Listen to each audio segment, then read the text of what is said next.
Ladies and gentlemen, we are live. Welcome everybody to the Food City 500 reactions for the NASCAR Cup Series from Thunder Valley as we're getting ready to see who will conquer the first of two races on the concrete at the last great Coliseum. Excuse me. So yeah. Um I'm gonna go ahead and update the description of this live stream. If I haven't done so already, I'm gonna actually go check and see if I've already did. If I didn't, I'm actually going to update. Yeah, actually, I already did. So make sure you guys take note of the description before you start commenting on this video. That way, you guys know what the rules are, and you make my life easy. I got a couple of announcements before because I'm currently deafened right now. Um, I don't want to talk about what happened just before I came live. Um, the NASCAR Craftsman Truck Series reactions from last night has gone from postponed to canceled because I had to work almost 8 hours last night, and I'm only on my only day off as far as that's concerned. But hopefully everything will go back to normal when we get ready for the reactions for Coda. Speaking of Coda, I'm going to do separate reactions just to make sure everybody is okay with that. So that way we don't end up having a stream that cut out. So, and for IndyCar Cup doubleheaders, we're going to start doing separate reactions going forward because trying to do what I almost did. By the way, if you didn't watch the IndyCar Cup reactions from Phoenix, even though the stream got cut off, you can click the link in the top right hand corner. Um, we're going to start doing separate reactions that way. We don't end up having my streaming deal go cut off and all that yada yada yada. So I've asked the panelists not to give me any grief. I've already had um, my house manager bitch at me, which she can fuck off for all I care. And I hope she gets run over by a pigeon for all I care as well. Um, so those are the only announcements I have to say. With that being said, I'm going to go ahead and come undeafen. Joining me is the awesome, the funny, the awesome, funny Cody Smart. Okay, I'll take that. I was trying to find a way to be giving you compliments so I don't say anything stupid on the stream. Gotcha. That makes enough sense. Yeah. By the way, this reaction is brought to you by Pepsi and Pizza Hut from last night because that's what I'm having from last night's dinner. So yeah, and yes, I'm not sharing, and yes, I know I'm going to Figures Show, but I just told Mario just to go fucking hit Paula just because I'm not in the mood. And he's like, okie dokie. So. Oh no. Yeah. We don't need to go through that again. Oh hell no. Especially after what I seen in another chat recently, in which I gotta throw somebody off the mountain since they decided to use an F slur. No, not the F word. That's the swear that Taylor usually gives out points for, but one of the offensive F words.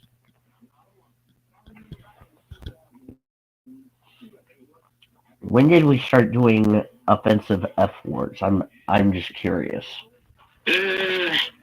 Nobody says it at all, which is good news. So I don't think there needs to be a point category for that, or for any offensive word, whatever. Wait, what happens if I said? What if I said Karen? Would people get offended if I said my house manager is a Karen?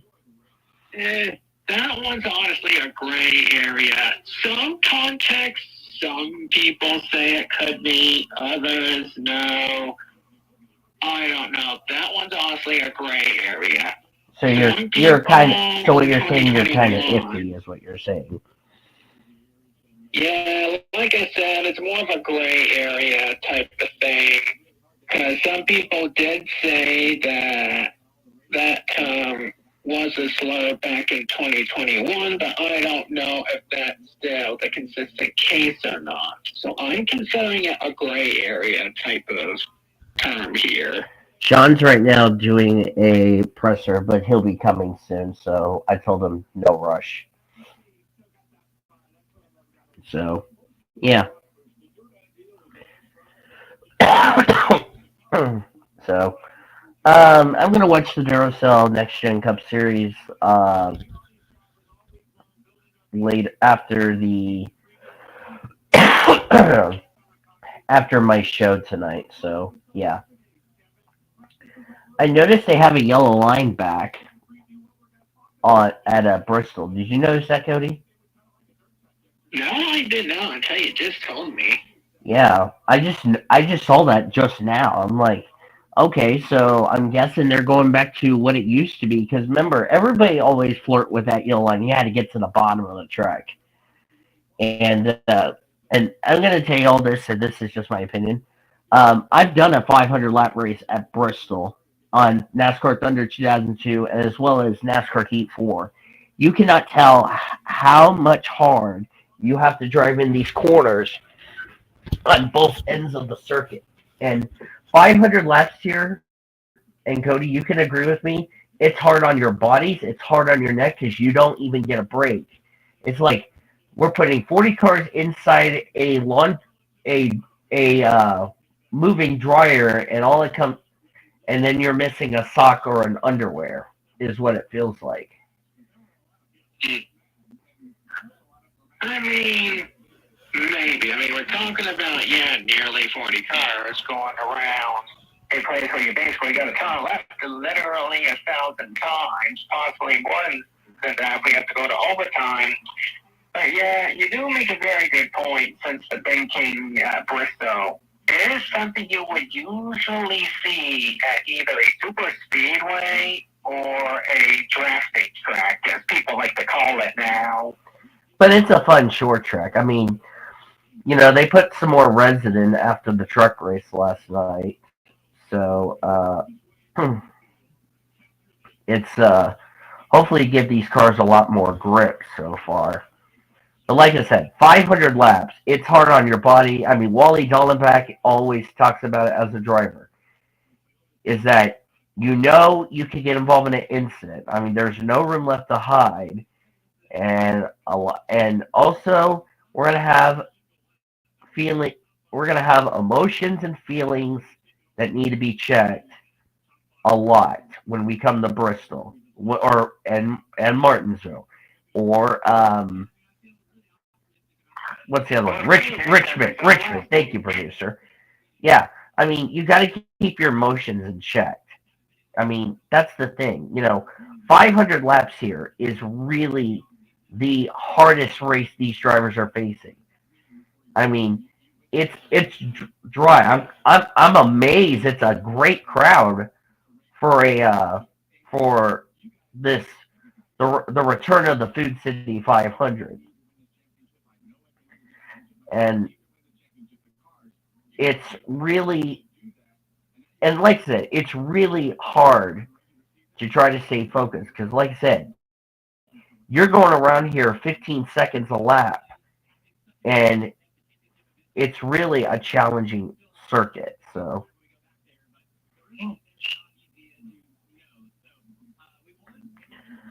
So let's give you the race analysis for today's NASCAR Cup Series race, as we have no cars going to the rear unless subject to change. This is, and by the way, if anybody asks, is this 500 miles? No, it's 266.5 miles to give you a little retrospect. It's 500 laps, 266.5 miles. They can go 170 to 185 laps on one tank of fuel. So think about this, Cody. 185 laps, 500. You're talking about, let's see here. You can make it. You probably need to make at least a green flag pit stop in that final stage. But That's how far you can go. I mean, the old Cup cars, like from '03, they can go about almost 200 laps. So if you do the math here, that's about two, three pit stops you might need in this race. Even though they have 9 sets of tires, which are stickers, one set from qualifying, which is 10 sets. And like I said, fuel mileage is not going to be an issue. It's probably going to be tires that's going to be an issue as far as stages are concerned. Because stages are 125, 125, 250. So,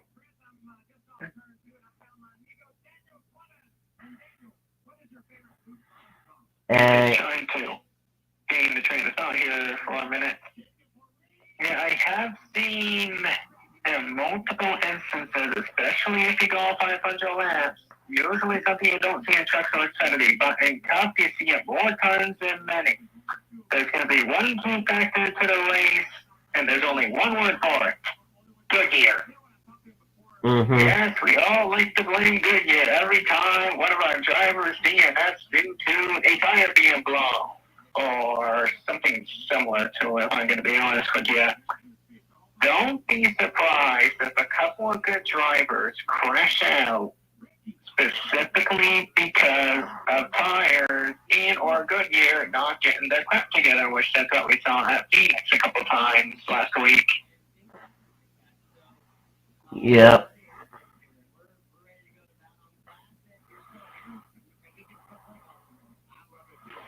And it's going to be a lot of a fun race, if you know what I mean.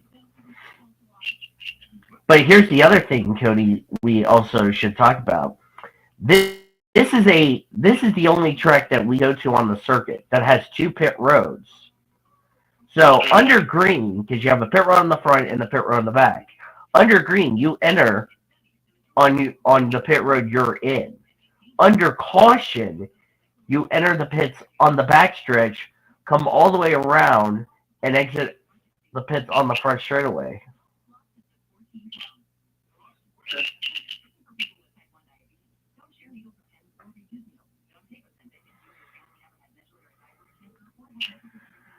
So,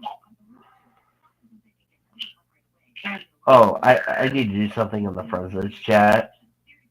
Oh no.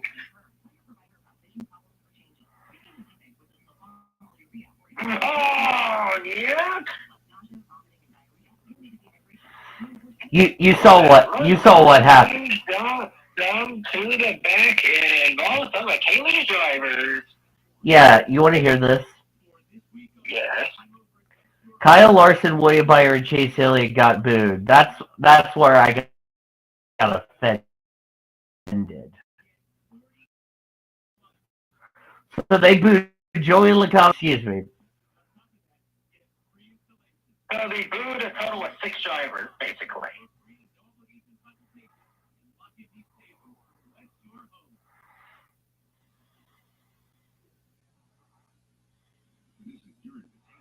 Yes, and Taylor's not happy about it. Honestly, I don't know why. I don't know why on earth we're booing Larson, Byron, and Elliott. probably because they're not a fan of Hendrick. No, because they're offended because they got their asses beaten by Chevrolets last night. Who the hell knows?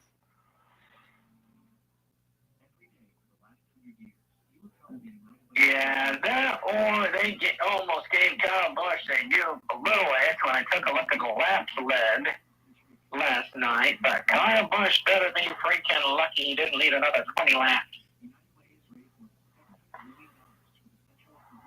And in other unrelated news, according to our sports fan David Heller, he says Taylor also needs to run over some people from NC State and Oregon.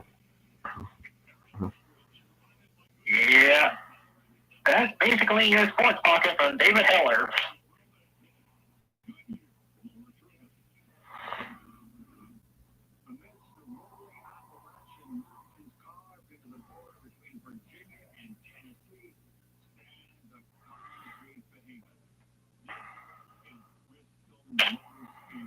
Don't look at the president's chat.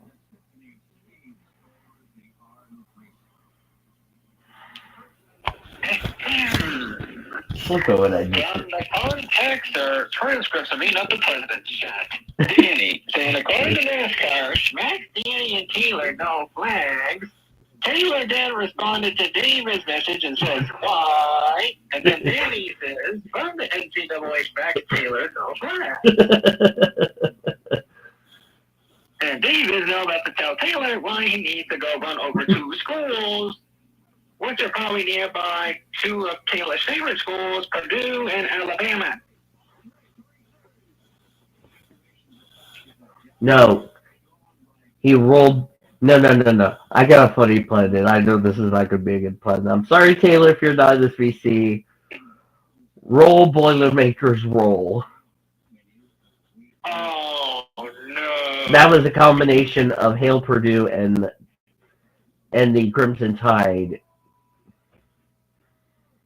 It says Indiana State is looking likely to miss the NCAA tournament due to, out of all things, teams like Oregon and NC State all stealing the auto bid. Indiana State?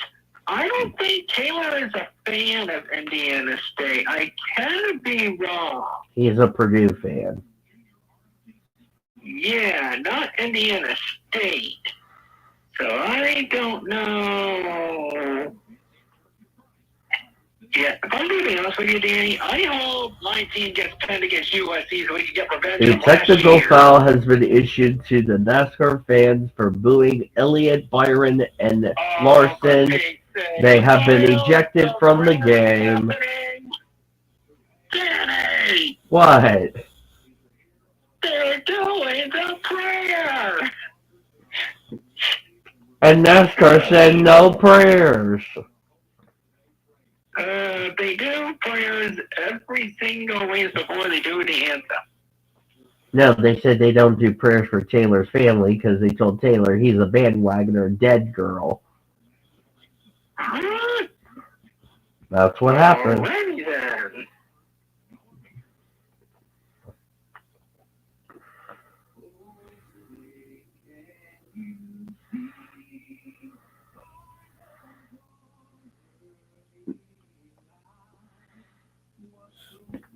By the way, did you see the funny thing I sent in your DM before we went live? Yes. That's because I watched the weekend from Bristol and Pikeville talking about Grand I actually National did. Series. I didn't watch the Grand National or the Cup races. At least you didn't spoil who won. Yeah. The only reason why I mentioned that was because I have to go hit somebody with a frying pan. Here. That was clearly a Here, before David gets on my ass, I'll just do this. Just go ahead, Taylor. Yeah, because according to transcripts here, Taylor said Brad what David said, and then he also says, who wants to hear something funny? Oh, let's... Justin Haley is ahead of the Wait. Excuse me, Taylor. Wait. Did I say something else that's also funny? Yes. Let's see. Where's the points? Kaz Grall is still ahead of Ryan Preece. Speaking of which, you want to know who's in the bottom 3 for owner's points right now? Who? The 41 and 36, the 71 and 35th, and the 16 and 34. Yeah. And if they take a look at the driver's points,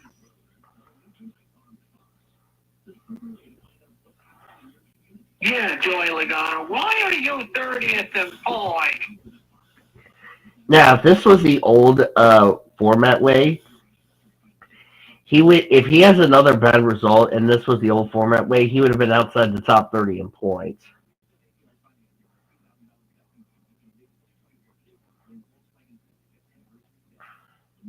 Yeah, but even if we were to do stuff on speed, we don't have that many entries in the NASCAR Cup Series anymore. As a matter of fact, I don't know if you've noticed, Danny, but we have had not so many entries this year in all three series compared to last season. Oh yeah, tomorrow the Truck Series drivers are back. Is what we're gonna have NASCAR Craftsman Truck Series Rewind.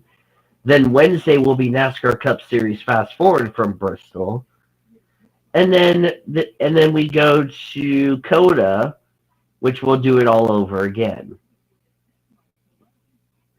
Basically speaking, so far this season, Cup Series pretty much just got the same entries as the previous year, but we have been seeing the typical one uncharted entry being more often. I kind of hope to see more uncharted entries try to make cup races. I would like to see that, and unfortunately, we don't see it often enough. Mm-hmm. Now, my question is going to be, how many entries in Cup are projected to go to Coda? 39. Yeah, 39. Yeah, that's dangerously close to 40. And I really would like to see 40 or more cars in each race again in the Cup Series. Especially given that for the uncharted drivers, you could virtually go full time and you'd have a pretty good chance to make every race. Given that it's 40. Yeah. It's actually going to be 39. I did not ask you to pop up, you derping hyena. Yeah, so that means for all three of the uncharted entries, good news for them is nobody's going home. Now, for Xfinity, I have a pretty good feeling that at least two cars are going to go home in Xfinity. Well, depending how many. Oh, NASCAR's officials radio was on the public PA system. NASCAR fixed the officials radio. I'm hearing the PA system through your officials radio. Oh.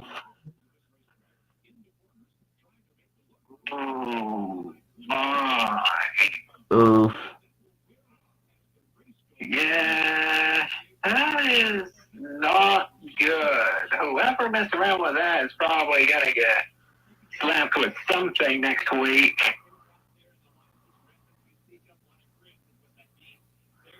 Okay, Chris Knight just said, okay, Rusty Shackelford mentioned this. I can see Hamlin, Bubba, Lagana because they have a lot of haters, but what the hey, Hay, you know, hay for the horses to eat? Mm-hmm. This person says, what the hey did the Hendrick boys do? And Chris Knight said, we were asking the same questions. Well, one person who's not going to be happy about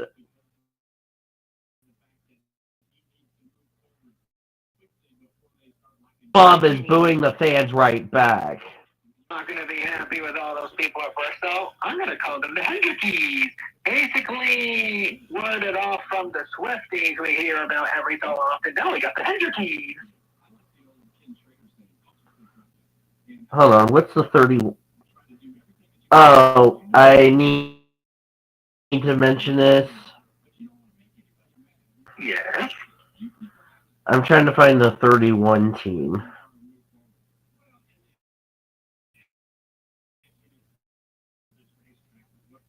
Oh, Daniel Hemrick. Where are you? Where is that 31 team from IMSA? I need to find the team. Good question. Oh, here it is.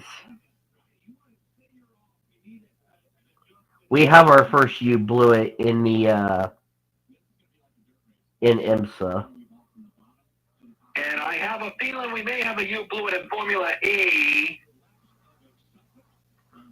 Well, you know why I say that? Let me guess. only he led the most laps, but the way how he got the U blew it is rather iconic. He flexed. Yes, because he led the most. He led most of that race as far as the time is concerned and lost. Here it comes. Here it comes. Copland, I need you. Oh no. We have our first U blew it. By the way, the engine's up fired for the Food City 500. Speaking of U blew it, as I said before, I think we might have a U blew it in Formula E, but I don't know if there's any website where it said how many laps the are specifically led. Did Wikipedia? Wikipedia, I do not think has that. I may have to take a look at their website, actually. Actually, they do have a report. Ah, you mother trucker. Go outside truck, sir, Dad. I thought we should. You gotta get me for that. What? I pretty much mimic Sean's line every time you say that phrase. Well, you better be thankful he's not in this VC. Let's get that right. Oh my. Alright. Wikipedia, show me the freaking race report. Actually, I have a better idea. Getting on their website. Motorsports.com. Motorsports.com. Help me. Yes, motorsports.com. Like, I think we have a U blew it, but I want to confirm it with you.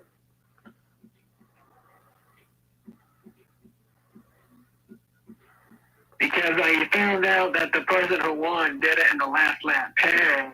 So I was thinking, uh-oh.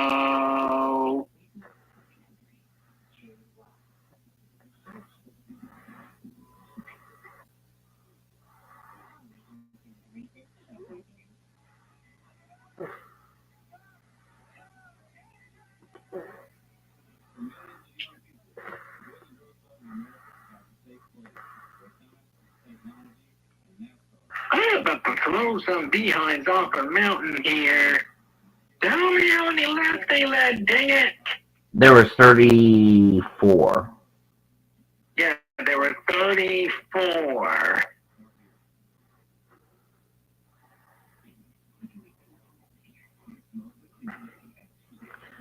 I can confirm Joseph Newgarden, you led the most laps. You won the race from last week. Goodbye. Cody, see ya.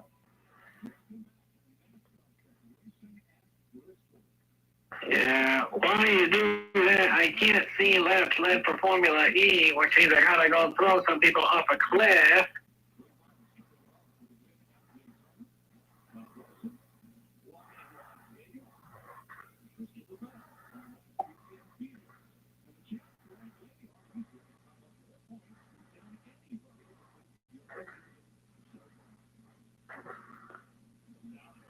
And other news in sports balls for MLS fans out there, I found what I believe is the first legitimate U blew it of the season. And that would be? Let me explain, because this one's going to be a bit complex. So what happened was, Montreal was playing against Chicago. And Montreal built a 2-0 lead until the stoppage time in the first half, where Chicago led 2-1. But it didn't end there. Montreal then gets another goal in the 70th minute, which means they yet again have a 2-score lead. And by a technicality, I may as well get them the U-blow for this reason. At minute 82, they had an ejection, which led to a penalty kick by Chicago. They got the goal at 3-2. Then came the stoppage time where Chicago came up with 2 more goals, which means Montreal led let me reword that real quick. Montreal had a 3-1 lead and blew that lead to lose to Chicago 4-3. So technically, we have a 2-score U blew it. Actually, I'm going to say this. Christian Eckes, you led the most laps. You won the race. See ya.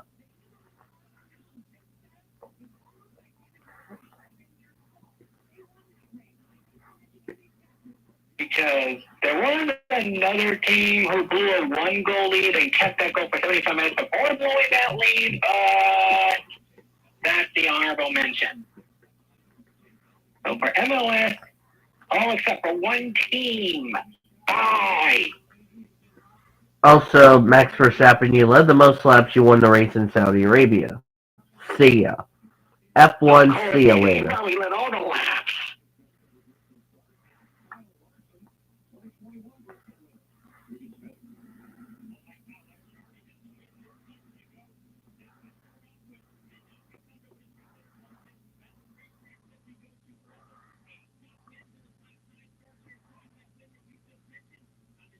But for Montreal fans, sorry. Anyway.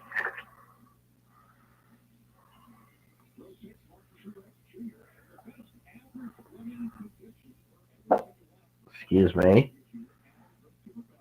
Just chewed it, so yeah.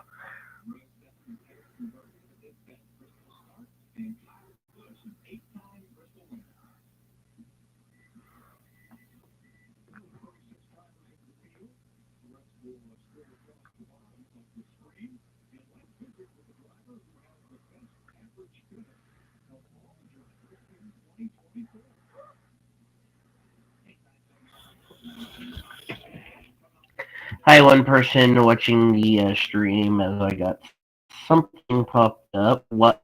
Okay. WinZip, do you need to be thrown a cliff because you're being a drunken hyena? Probably. Well, it keeps showing up all them damn ads and all that other shit like that. Yeah, I want to throw the website off a mountain. There was one website I technically had to throw off a mountain last night for multiple reasons, including that it somehow managed to be infested with online trackers. Oh my. Don't look at what I'm doing in the president's chat. And added insult to injury in that one. It was trying to create an NFL mock draft that I was kind of predicting last night, including an extreme way for Buffalo to trade up so they can get Jared Burke in the NFL draft.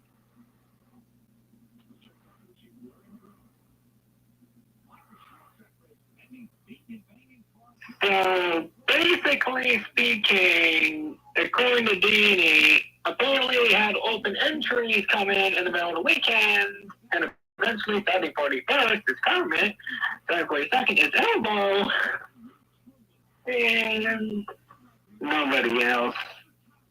Oh.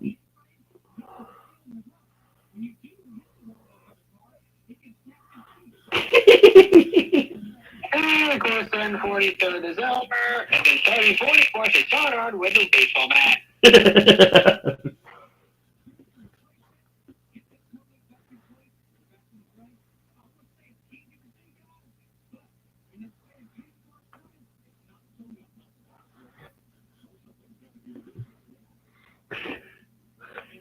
Well, there's no room for 44 cars. I wish there was.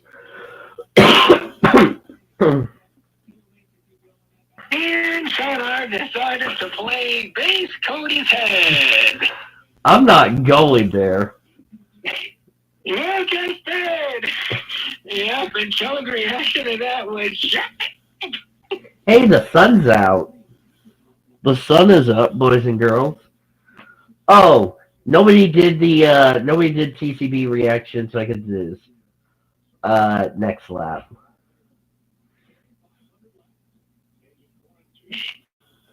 oh no.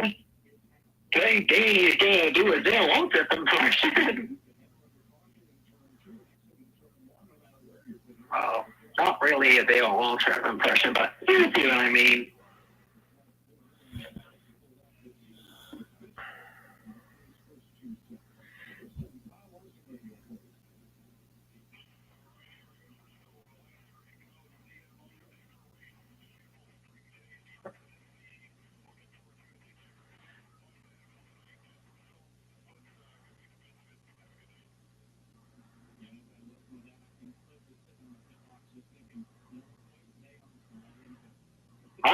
do it now because the paint car's about to go in. All right.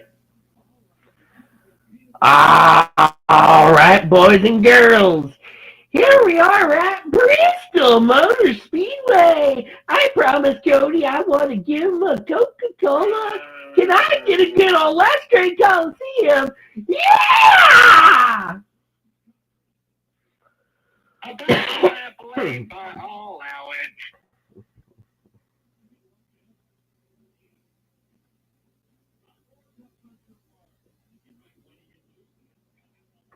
What the heck kind of paint scheme Danny Hamlin is driving? I saw that. I'm like, what the hell sponsor is that? Yeah, I'm just trying to see the car like, not FedEx again? What is going on Well, here? I think FedEx is probably cutting back on the sponsorship of sponsoring the car every 36 races. So my guess is that they're doing this just to get some new partners on there. That would be my guess. Ah, that's not too bad of a crowd. I feel like that's going to be a sign for a possibility of seeing Danny Hamlin not in that 11 car at the end of the season. If he's coming back, that's the thing, though. But I think the scheme kind of reminds me almost like the Carolina Ford dealer scheme from like the 90s. That's what the car reminds me of. But being good and legitimate throwback, I'll give you that one. Yeah, it kind of reminds you almost like a throwback. Yeah, but unfortunately, I get to say this on the weekend, Danny Hamlin, since we're not at Darlington. Hey, can I say this? Yeah. Hope everybody's wearing their green shirt on St. Patrick's Day.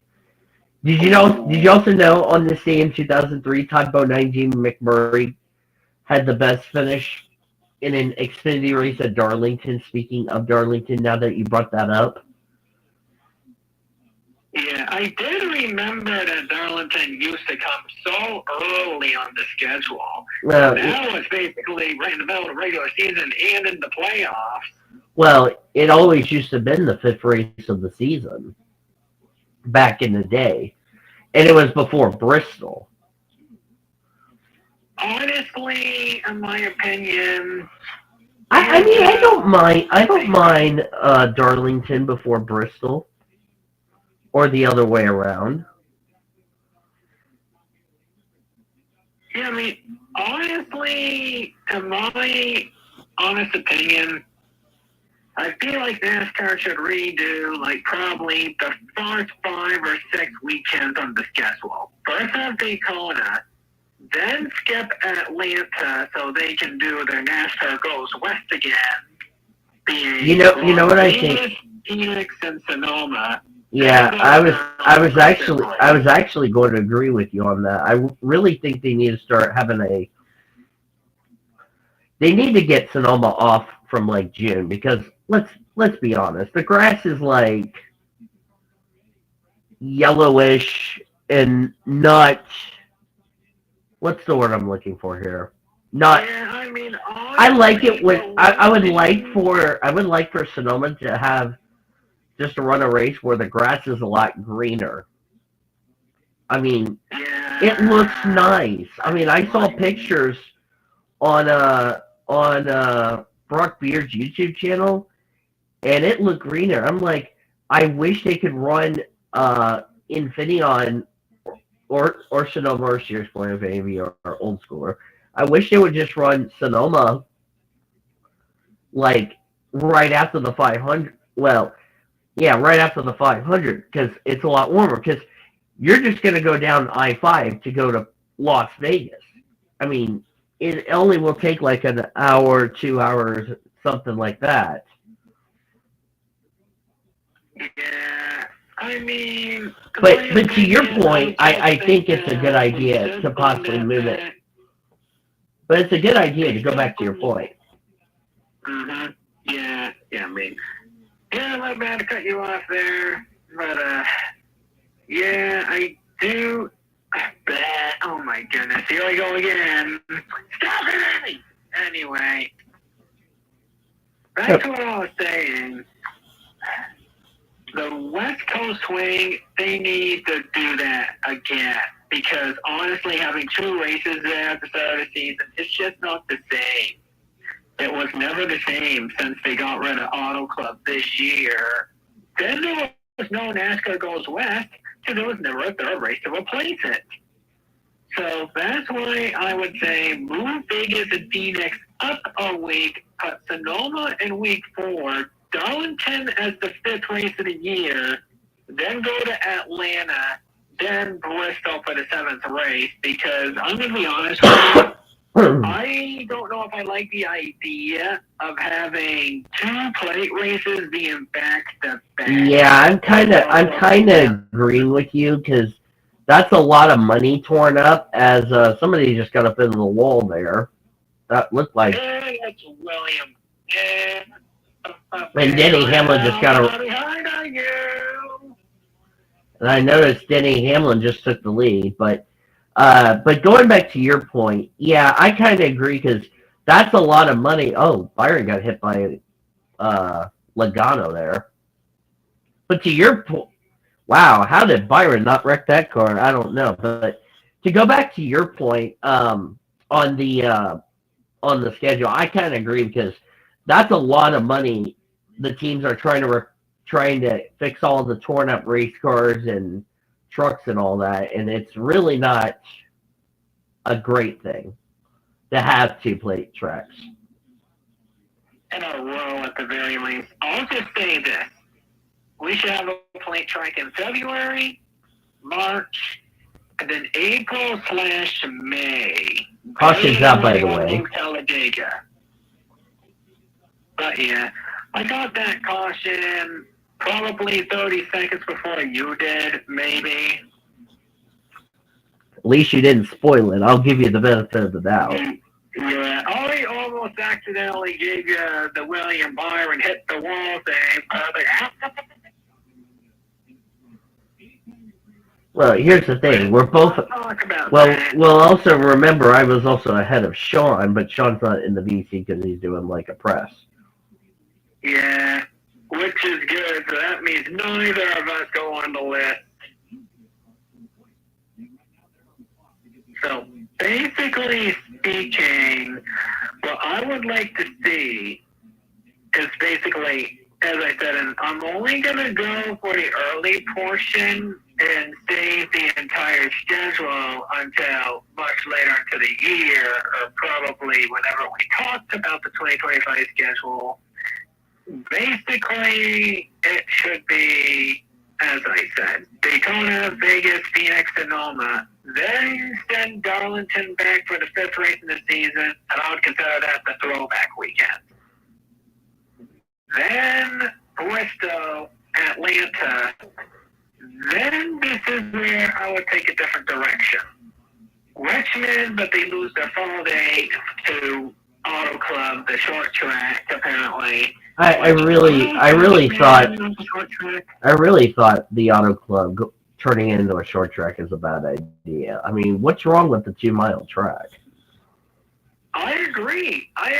There was one change I would have proposed to the Auto Club Super Speedway, and that would have been make it a drafting track instead of doing it at Atlanta. Well, that one. Either that or I'd just say just leave it alone.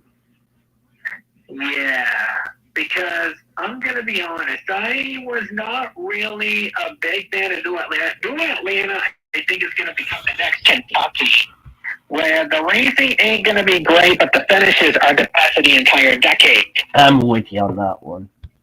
Because I like Kentucky because of its consistency and because of its fantastic finishes that it always gives us. I mean, you almost never get a boring finish at Kentucky.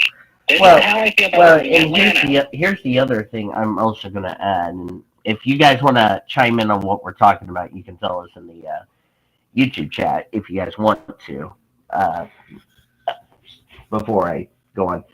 You know, I would like to see this car run at Kentucky to see how good the racing was, because if last year was any indication on the 1.5 miles, it really provided some good racing, as Senor Sean's here. But to go back to my point, I would love to see Kentucky back on the schedule because this car has never raced at Kentucky, and it's almost similar to Kansas. It's almost similar to Vegas. It's almost similar to Chicagoland. I would like to see Chicagoland back on the schedule. I mean, I understand they want to try new things with the Chicago street circuit, but I would like to see, Chicagoland back on the track because, I want to see how this next gen car would race at Kentucky. So,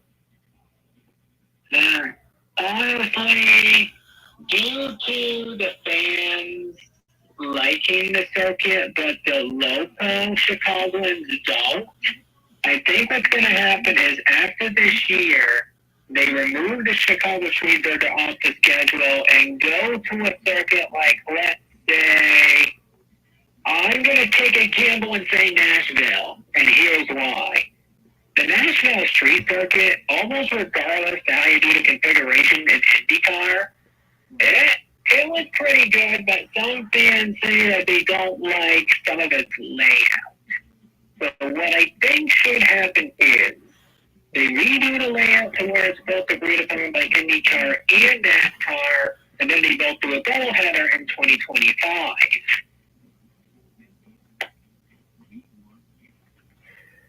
would you like to chime in, Sean? If you're wondering what we're talking about the schedule, what we could have changed. I go into talking about changing the schedule right now. It's just, I mean that's all we've been talking about. So. but yeah. By the way, ESPN, nice derp. Hey ESPN, here's a done stat. Wait, what? I said I'm here now. So. Yes, I know. If you're wondering why ESPN derp, look at this photo my friend Greg sent me. I posted in the president's chat. What's wrong with that title clincher deal? Hey, ESPN, Yale did not beat Yale, you derping ostriches. Oh, shit. Excuse me, guys. Well, I'm getting ready to go back green. And so am I. Pace car off. And green. There. Yep, just wrapped up our first caution of the race. Uh-oh! Oh, no. Goodbye. Oh, that's not good.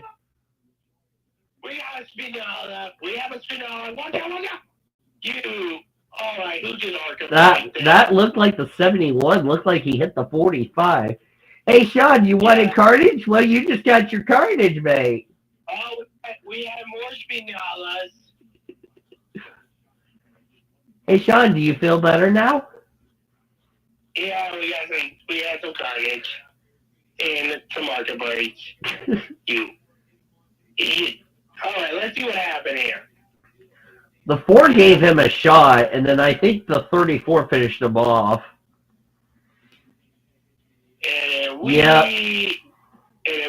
How did Chase Elliott get through that? Wow, who the hell just Arca braked in the back? Oh my goodness! Who's the moron didn't even slow down? Like, they just piled in. Like, what on earth are you guys doing? Carnage. That's the second yellow of the race. The first one, of course, William Byron got up into the wall, which there was some debris that came off his car. So it looks like he'll get the free pass. We just had some carnage. Yes, and Sean's happy now. Man, it's already a crazy day for me. Yeah, on St. Patrick's Day. Yeah, St. Patrick's Day. I tell you, that's going to be a crazy let's see here. 1, 2, 3, 4, 5, 6, 7, 8, 9, 10, 11. That's a dozen cars involved. Hey, Sean, you took out a fourth of this field. Congratulations. How do you plead?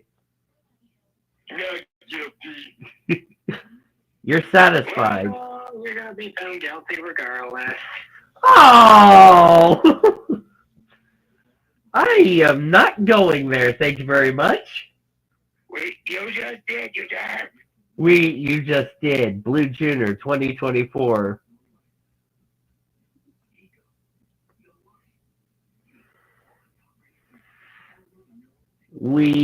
You just did, ya derp. Bluer 2024.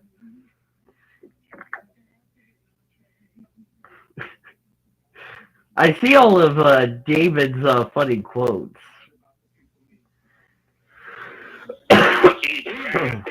Funny quotes. Well, Alex Invitelli is now on the board in the funny quotes chat. Yeah, because of something he did while we were in the meeting room. After I was talking about something that happened in the cup race where Sean calls on the carnage and has to give somebody a frying pan. Oh. Yeah, let's just say somebody decided it was a fantastic idea to force one driver into the apron on top of himself, then go back on a racetrack to cause an over 10-car wreck, which led to one or two drivers getting in the middle of the pit barriers. And with that possible injury. Great job, you idiot! And that means for the first time this season, I may have to handle a legitimate penalty. Hooray! William Byron, who, by the way, is 5 laps down, did get the free pass. Hey, Danny. Mm-hmm. Check your DM. Oh, goody. I got 4 wrestling videos up, by the way. Cool. Road ends, no crap. Oh!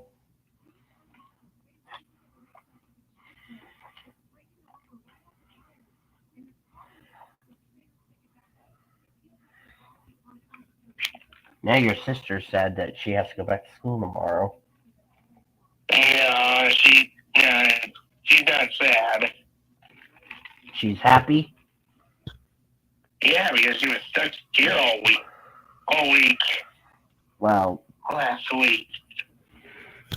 Luna texted she thought she would go to some beach in the coastline of Texas because I thought they'd be as busy as Florida. well, remember, Cody, that's a long trip. If you ask me. Yeah, that's why I said to be fair, she's got the coastline of Texas that she can go to. I can't believe F1 Manager is now bringing my team over there. That's crazy. You know that, Sean? No, but I'm not surprised about it, though. Well, they haven't even announced if my team's going back to F1 24. Okay, we go again. Oh, for the love of Pete. Stupid ad. Yep, here we go. Here we go. Let's do it again, children. Bubba Wallace is leading. Josh Perry is second. Excuse me. Your excuse. I'll send you a bill. Here we go again. Third. Oh, for Pete's sake. Here goes Bubba. I just laughed at your meme there, Senor. In your DM.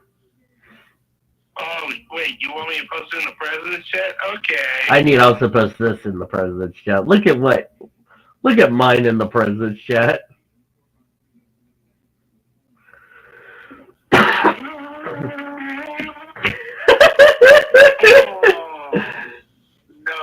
I knew that was coming. Yeah.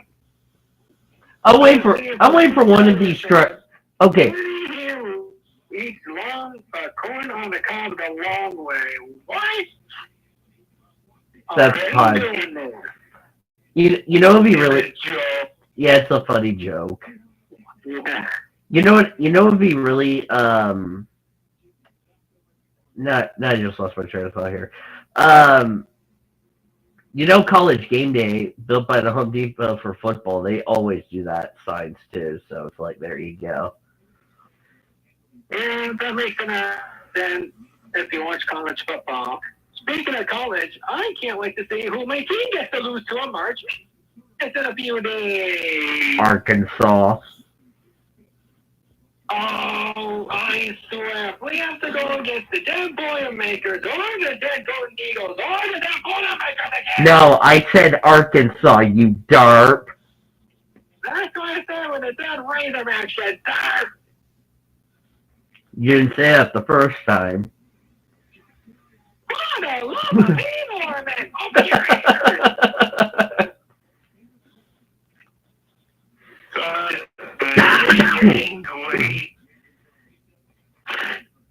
I can't wait to see who lose to March Madness tonight. Take your guess. Take your guess. You know what? I hope it's a Texas team. Oh, all right. Speaking of which, this didn't come from March Madness, but here's something that happened last year. Not this year in the sports year, but last year's sports season. My team went in the soccer tournament, men's soccer tournament. We were behind 2-0, the Texas team. Second half, we went 3-2, and I had something to say to Sean and what he whipped me with a fine deal, whatever it was, a couple of years ago. Because he was not happy. Yeah, man. I think you saw that bad hit I gave you earlier. Yeah. He clearly don't know what I said earlier when Candy did it. Custom, so you know that we have both open cards in a PO.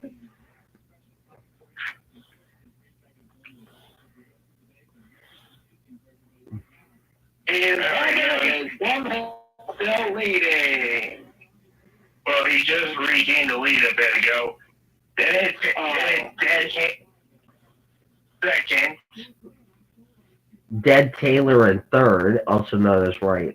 Well, he likes Ryan Blaney, but I call him Dead Taylor.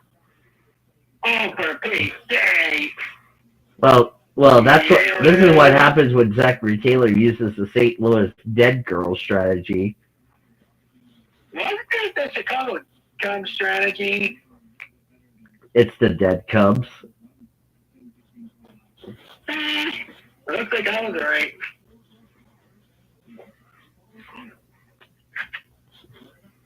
And there's Ben Taylor. Careful there, Blaney. Blaney catching up to the back bumper. Oh boy. That looks like Sean saw what I saw. I'm a bit behind, so you gotta mind. Yeah. I like it when they're beating and banging. It's really cool. Yeah, and they got wrecked. Hey, look, the one big driver I did not think was going to be out here today. Who? Chase Elliott. I'm really not surprised. I never expected some separate Hendrick drivers. No, Chase Elliott, if I'm being honest with you. Well, remember, Chase had a bad race last week at Phoenix. Oh, Yeah, I just didn't expect them to be way up here. I was honestly expecting like an uphill climb for Chase Elliott's season, and then be up there possibly in contention in the middle of the regular season. We're seeing a lot of side-by-side racing. I guess putting Resident was the right decision this morning, NASCAR. Because look at all the side-by-side passing we're seeing on the track today. Awesome job. Now get rid of the traction compound at Texas, and then we'll make it a great race. What's going on now? Don't stop, please. Don't Oh, start the beef. Oh, look. Wait. Oh, look. The Charlotte Calamity Cousins from last year, I should say. Yeah.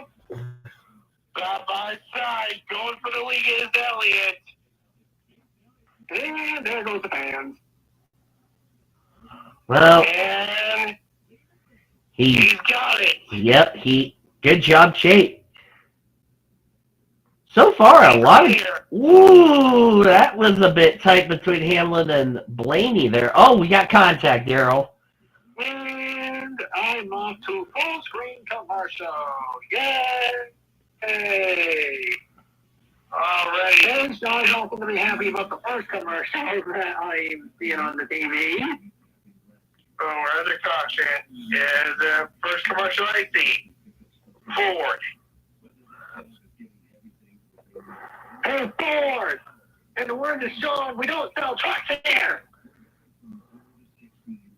No. They sell trucks. When Danny says that one line, I have to say that line. Oh, hugging trucks. What? We don't sell hugging trucks here, Danny.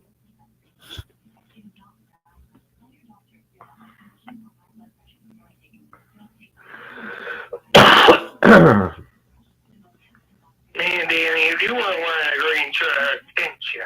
I actually am wearing a green shirt. Is Cody wearing a green shirt? Yeah. Okay.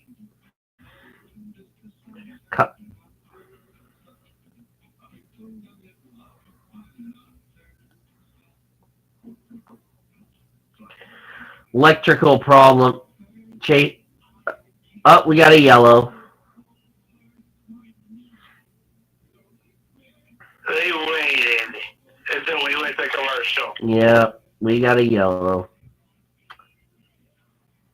Now we waited for them to get back from commercial. We're being told debris on the track.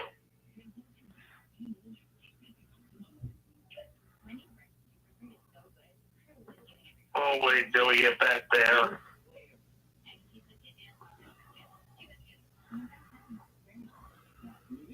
Let's see. You know what? I know all the people I've seen out today.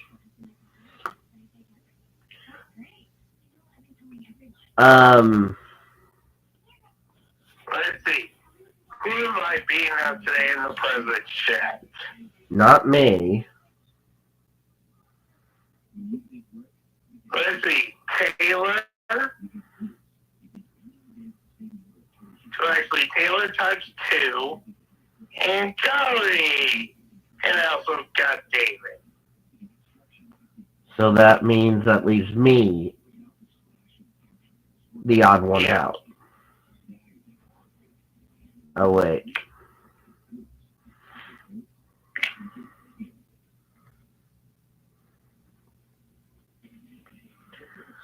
Oh, we got flat tires, we're being told. Well, time to blame Goodyear. Another case of bad year. Well, it keeps a bad year. Looks like the 71 blew a right front tire. That's what it's being shown right now. Because you can see the right front fender is gone. I don't see anything yet. That was what was on the track, senor. Ew. Low bug. You're fine. Blue without Goodyear tires. I think what happened was with all the damage that Zane Smith had from that second caution, I wonder if it was rubbing on the fender and it cut that tire down. Yeah, you actually saw the piece of car on the track.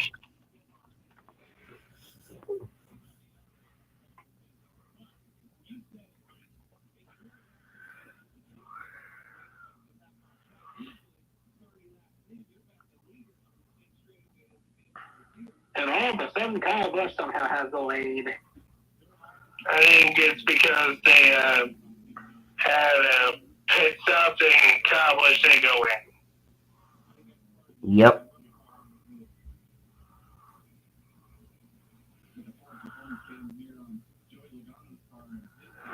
I mean, the concrete was definitely the right choice with this next gen. Yeah. I feel like they should try again with dirt tracks in a year or two, but I would prefer Eldora.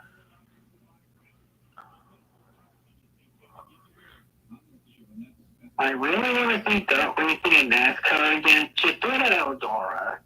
Mm-hmm. Because Eldora is a real dirt track.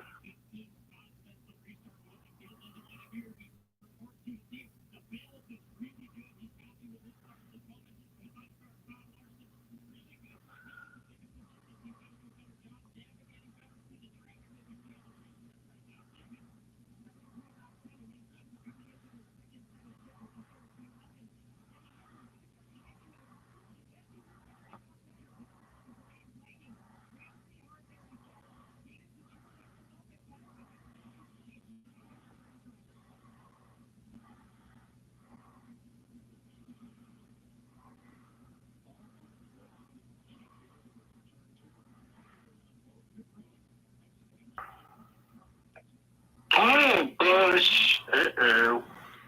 Not gonna say what.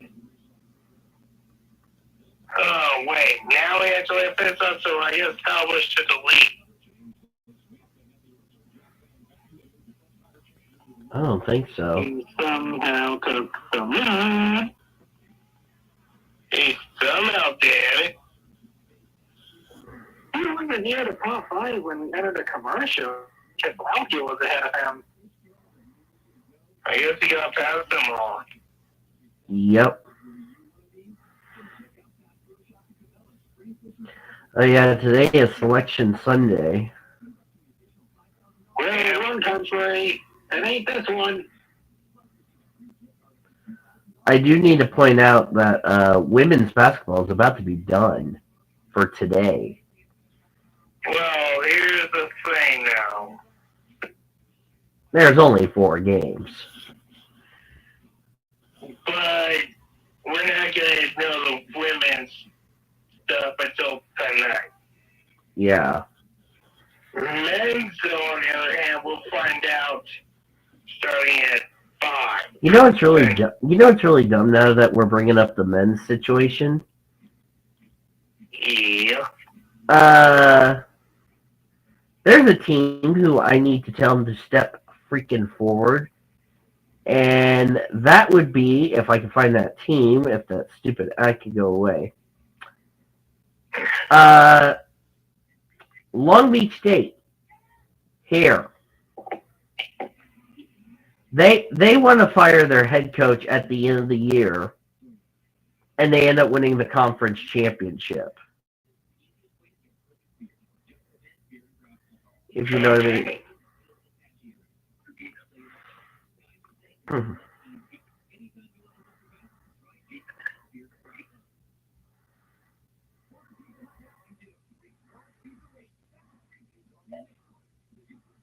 So there you go.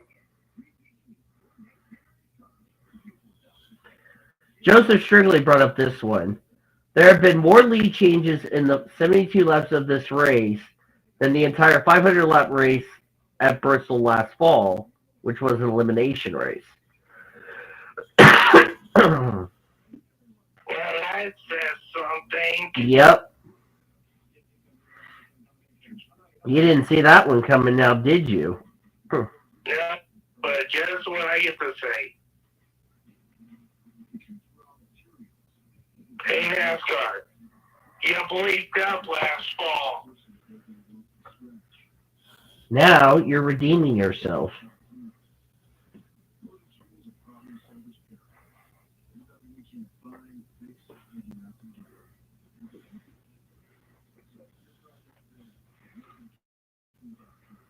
Not be bad. All right.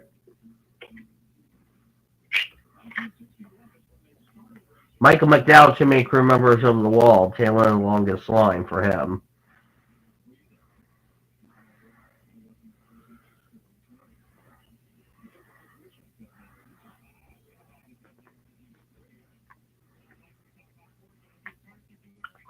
NASCAR might give teams another set of tires.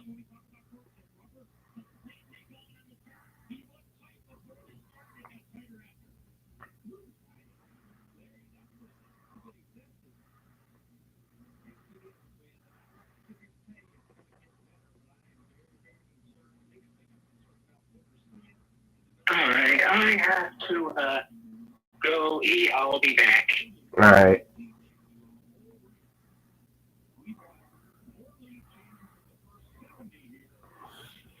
Back to green.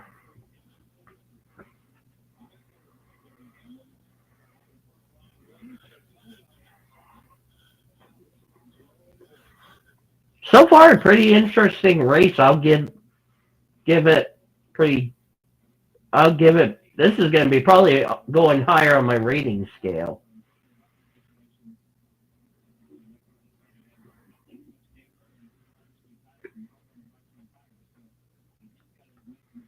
There's a lot of passes in this race. That's pretty good. Because at Bristol, you want to have a lot of passes, but you want to have good, clean racing. So far in this first 82 laps of this thing, I have to say I'm kind of impressed.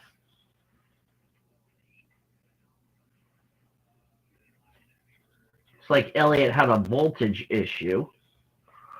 So this has probably been a good race. I'm really impressed. Because I'm thinking, oh, I hope this is not one of those boring races. And so far, we've had, 3 cautions, and the racing has been pretty good. I mean, is it better than a truck race? Absolutely. This is the Bristol that I wanted to see, where you have multi-grooves where you can pass a lot on the high side, on the bottom. So this is the Bristol that I wanted to see.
Oh boy. By the way, Sean, NASCAR may ask all the teams to get another set of tires ready from Goodyear. Why?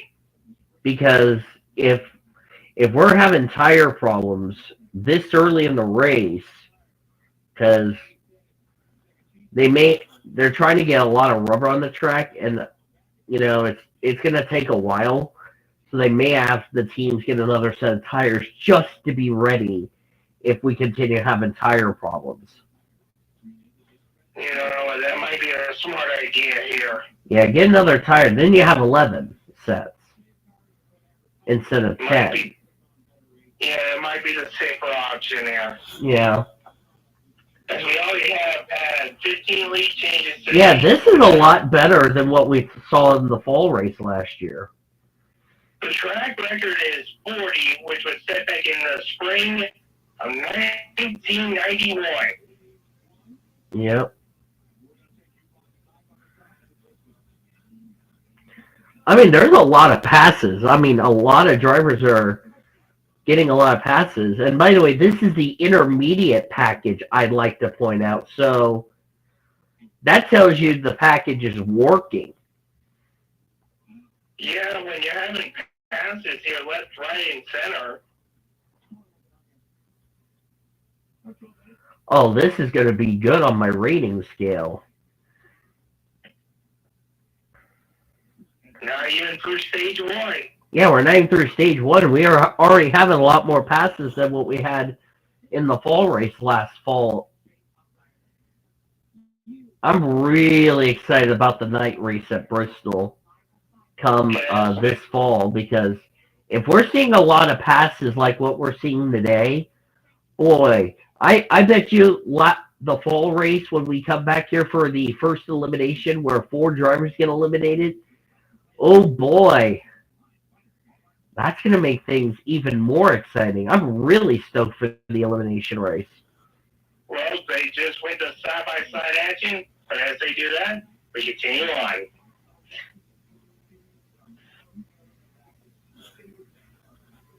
I'll say this, good to see Kyle Busch up here. He's no stranger to being in victory lane. He's the only driver that has swept all 3 NASCAR Series races at Bristol. He's done it twice. The only driver. He's the only driver at Bristol to have won NASCAR's 3 divisions twice in the same weekend. Nobody else is even close. Yeah. Tiger's battling right now with Briscoe and Larson. Yeah, all of this beating and banging, that's typical Bristol for you, folks. You know what? That's typical Bristol. That's what Bristol racing is always. I love when they beat and bang. It's typical Bristol racing. You expect that. That's the battle right now for the seventh position on track. Next Sunday is our first road course race. Yep, as they head down to the Lone Star State. And Sean's going to say his favorite words. Yeehaw. Yeah, I'll get to say that a couple of times next week. Reminder, next Saturday is a double header. And both races will be live streamed. Yep. Now, if I could have somebody join me for the reactions, that would be fantastic. I'll see, because I got to go to work Saturday. I know we didn't do that in Atlanta, but hopefully we'll have somebody to join us. I don't know. Actually, I don't know if I'm going to be able to, because, again, I unfortunately have to go to work on Saturday. But you get off at 1, so... Actually, I'm going to be there for... What's that flapping on the 43 there? I don't see it yet. Hopefully for you, yeah, you see that? You see something flapping on the hood pin there, Sean? I don't see anything on the 43. Well, there's something on the hood pins that's causing it to flap.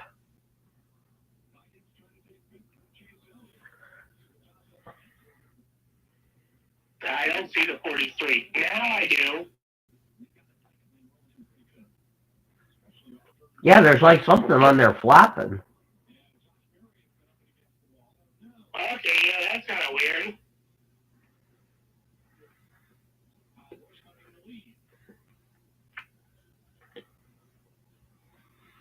Remember, the stages are 125, 125, 250.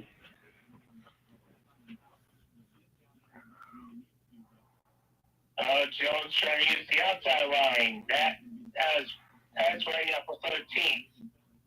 Back up here, this is the battle for 5th.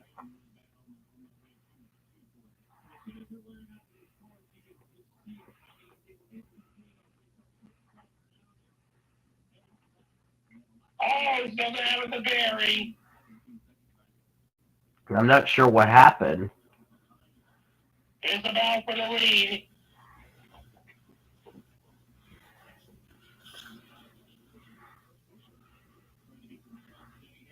Kyle Busch is looking. We're getting a report. Josh Berry had a tire going down. Oh, another case of bad year. Now you know what I was talking about with the tire deal. That's what about here for fifth.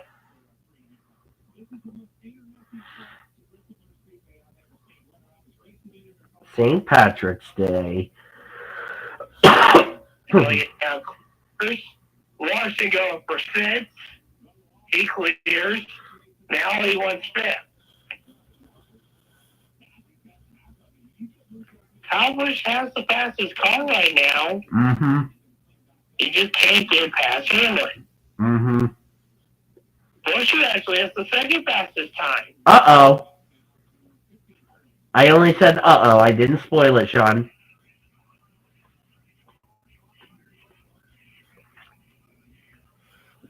There's Busher back here in ninth behind his teammates. Remember, Busher won when we were here in the fall. Yeah, that was during a run for Busher. If he's trying to get past Elliott, 11 laps to go here in the first stage. Uh-oh. Oh, Bush falling back. I wonder if he has a tire going down.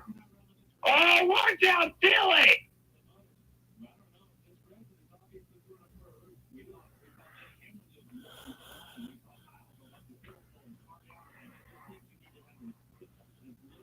Austin Dillon with a problem.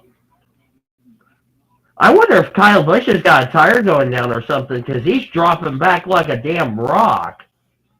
Yeah, he's all the way back to 8.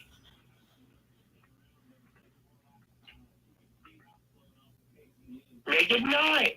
Make it 10. Oh boy, that was dicey. Make it now outside the top 10. Is this another tire?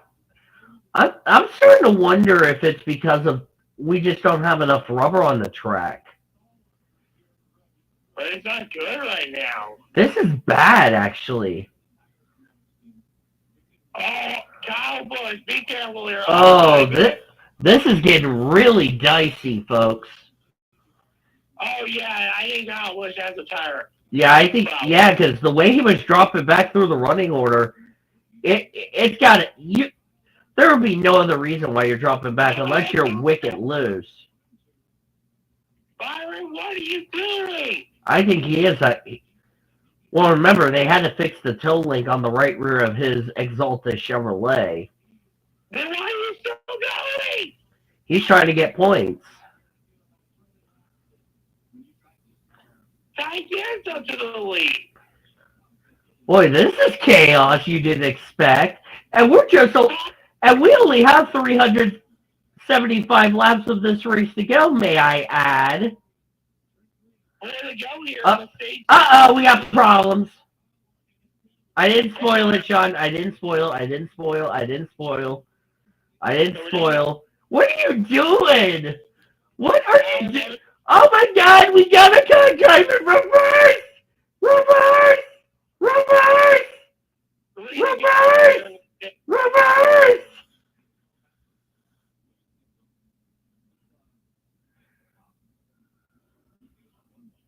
Continuing on here, side-by-side battle. That's for third. Oh, we got tempers flaring, boys and girls. Oh, what a problem. Kyle Busch around. That tire finally gave up the ghost. And he's driving backwards, folks. Hey, Sean, say your line. I think we had a spin out of that. There you go. That's going to end the stage. Ty Gibbs wins an eventful stage 1. 4 yellows. 4 yellows. Oh, this is going to be one of those awesome days. Oh, Hamlin got put up into the marble. Can I show you what the wear looks like? And there goes Kyle Busch spin out of that. Look at the president's chat. Look at this tire. Oh, geez. Now you see what I was talking about, right? It's passing the line. And Tigers win stage number 1.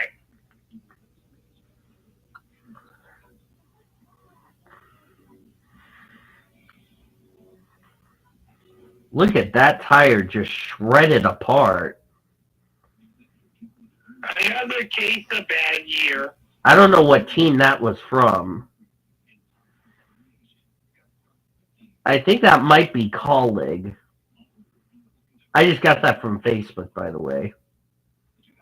Yep, it's Colleague Racing. Another case of bad year.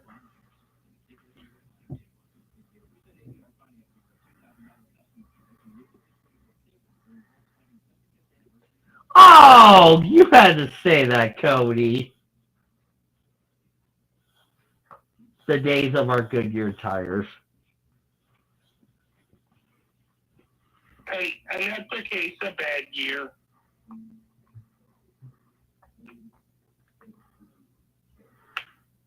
Yeah, it was like 6 cars dropped like flies.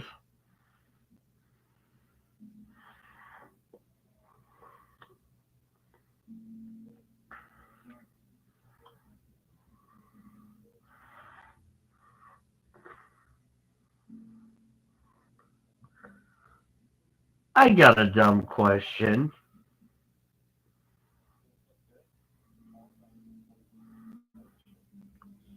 I got a. Go ahead. I got an answer. Why would somebody take their clothes off and jump into the lake in Chicago? Because they think it's a good idea. This is, by the way, I'm going to post this in the president's chat. They still don't think it's a good idea. Somebody pranked them to do it.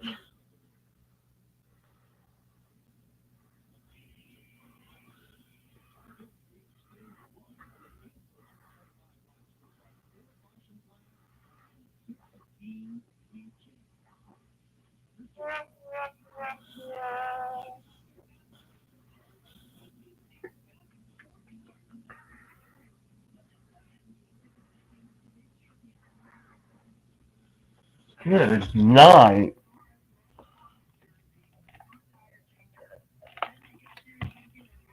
Alright. I'm going to be right back so Sean can entertain you folks. Oh, great. I'm just getting ice. Yeah, don't take too long. I want to go take care of something. Alright.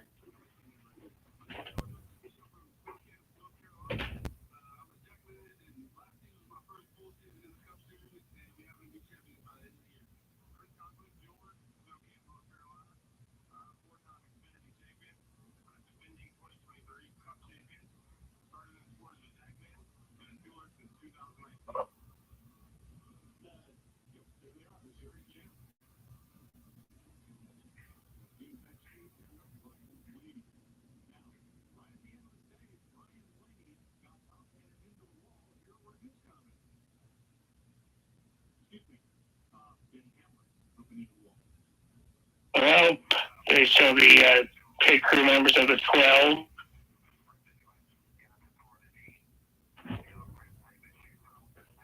I'm back already. That didn't take you long. That took 5 seconds. All I'm going to say is now, Kyle Busch is the world's best backwards driver. He's like tomato, but without the top. Yeah. Yeah. We're past the 1/4 mark of this race. Cody's back. Wait, Cody, you're back? Yep.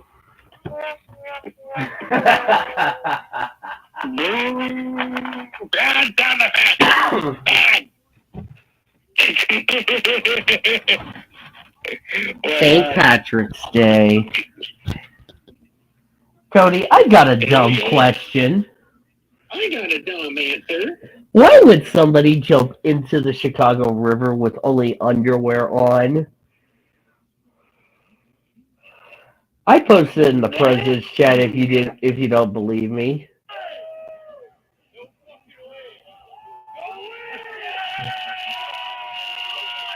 Kyle Busch, I'm the world famous backwards driver.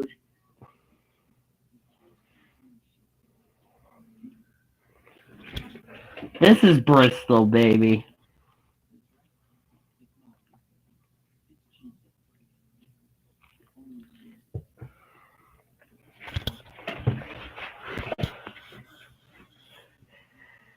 Uh, I bounced off a pit road.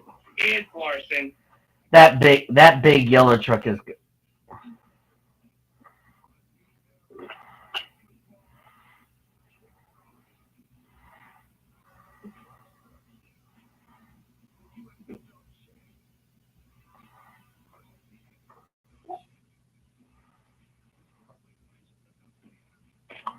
I'll be right back. All right.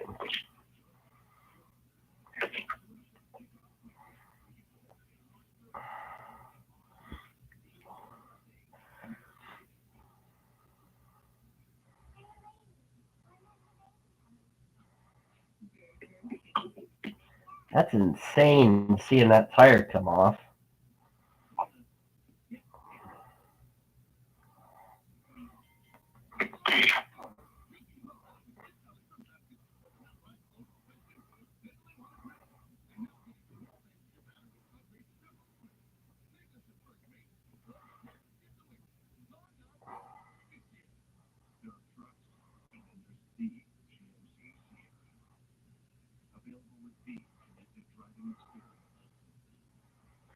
Well, Ty Gibbs won stage one, so good for him.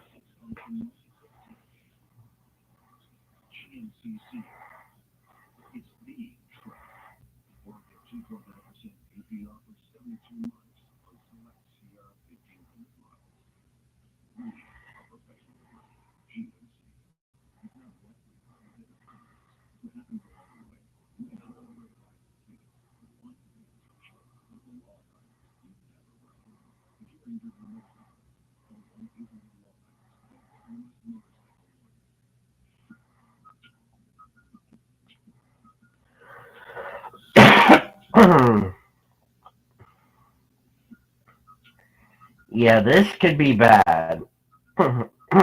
If you run out of tires, this could be bad.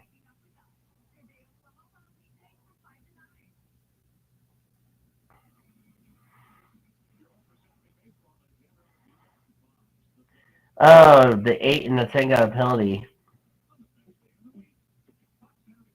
10 and 8, you said? Samuel England said Kyle Busch got a penalty, but it doesn't matter because he was going to be at the back anyway. Kyle Busch, you need to go further back.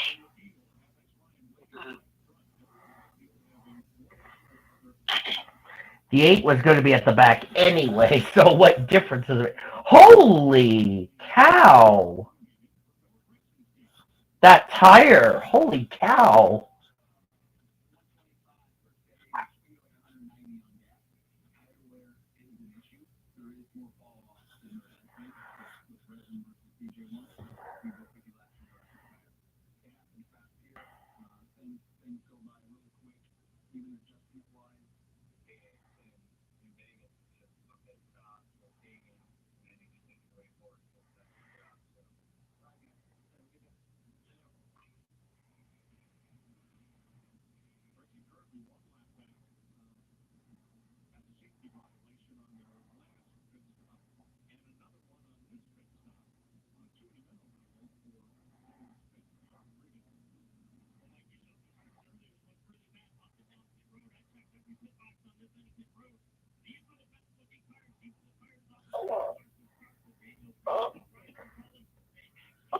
Time to save your tires.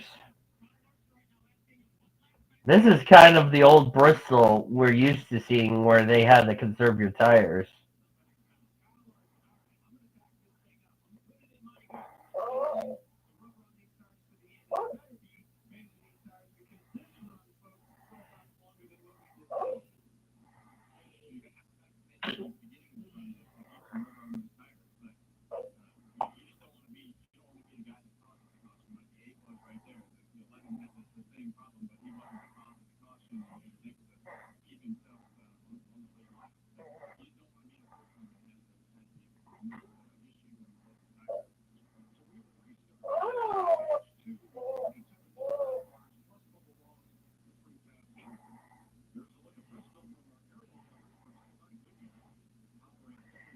Have you seen what the rubber looks like, Cody?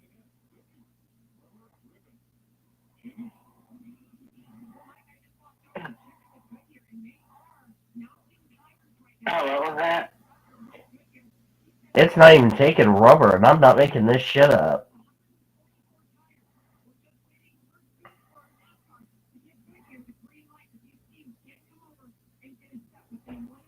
Look at the president's chat I'm going to post.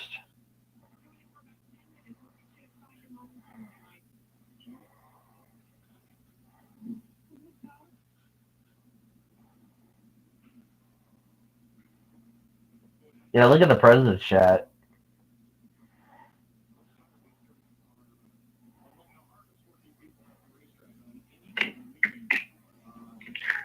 At this rate, it won't surprise me if they'll have to throw out the red flag so they fix all those parts on the track. Or, yep, here comes some more tires. Oh, this is going to be a tire fest. Oh, no.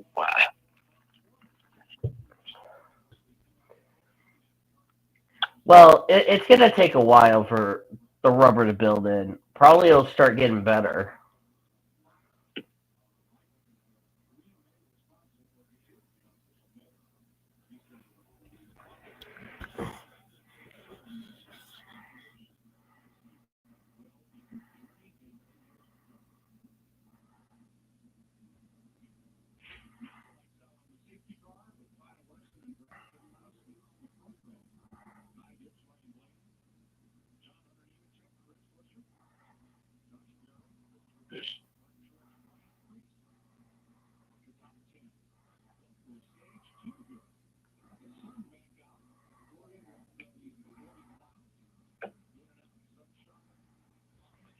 Okay, you want to hear the insulting part?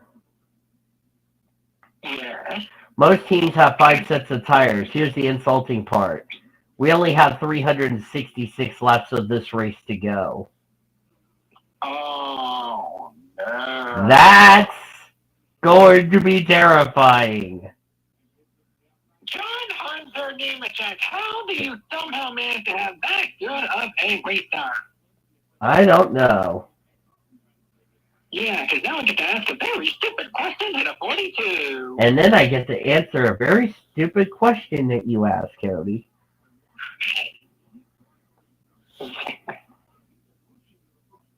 Yeah, if you're down to 5 sets of tires on lap 142 of a 500 lap race, that's a big worrisome. Something tells me the Toyota drivers are going to have very big problems towards the end of the race. Because you see, some of the Toyota drivers are going very aggressive on the tires at a not so tire friendly racetrack. This is bad. Yeah, I have a bad feeling that drivers like Ty Gibbs, John Hunter Nemechek, possibly Truex, Bell, are all going to have problems very soon, and it's not going to end well. Oh, one more thing. We're not even halfway through this race.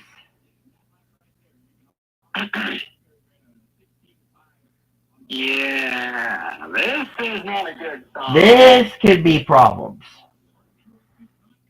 This could spell very bad problems. Because something tells me the cases of bad year are not over yet. Bad year, bad year.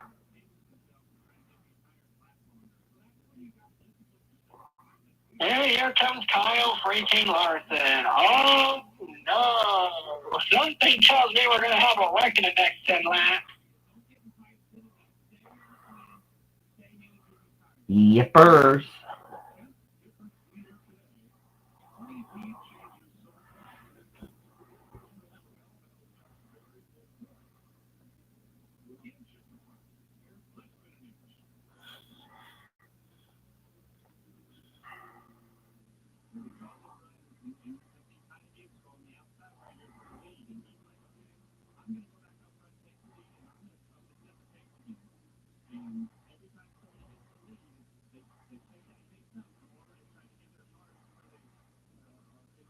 NASCAR and Goodyear will be handing out extra tires to the teams and crews due to the tire fall off, is what some people are saying. Oh,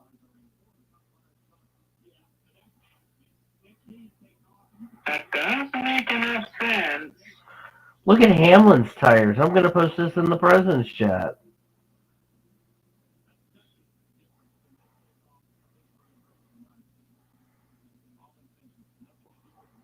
Yeah, look who's leading. Elijah's favorite driver. Elijah's favorite driver. Look at Hamlin's tires.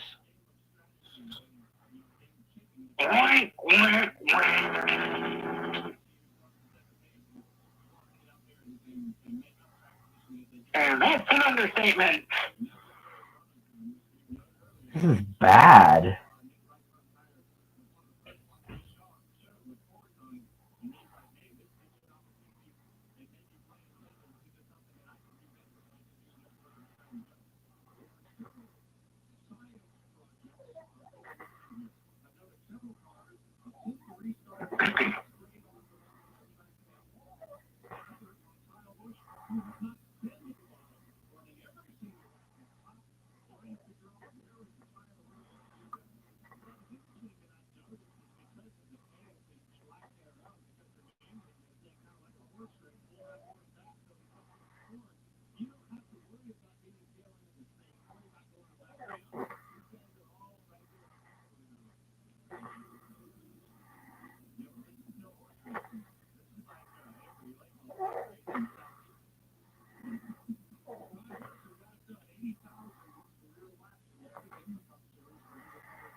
Good night.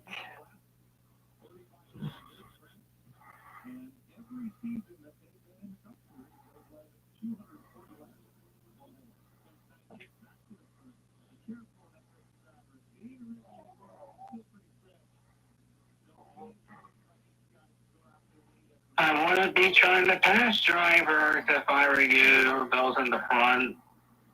Yep. Because if you do, you're going to regret it when your car's in the wall and probably DNF. No kidding. Yeah. Halfway to the track record for lead changes, and we still have a little over half of this race to go.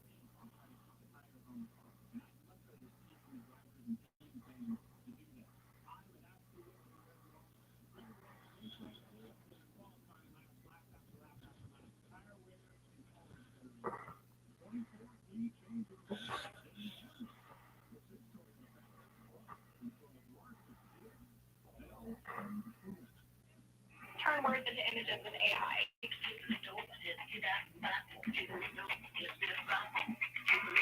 Some drivers are a menace.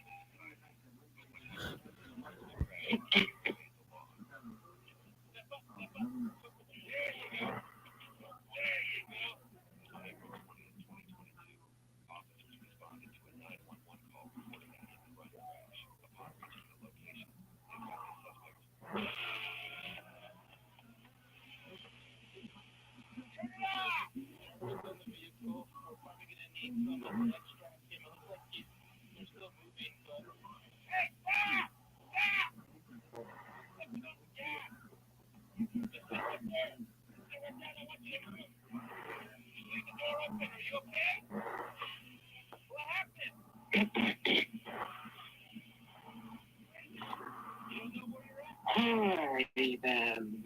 So, oh my goodness, please go out.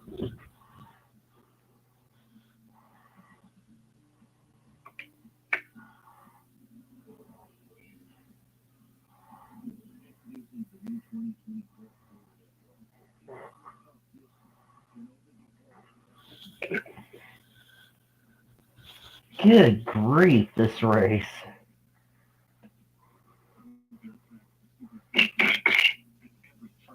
You thought Darlington was going to be bad on tires. This is going to be worse.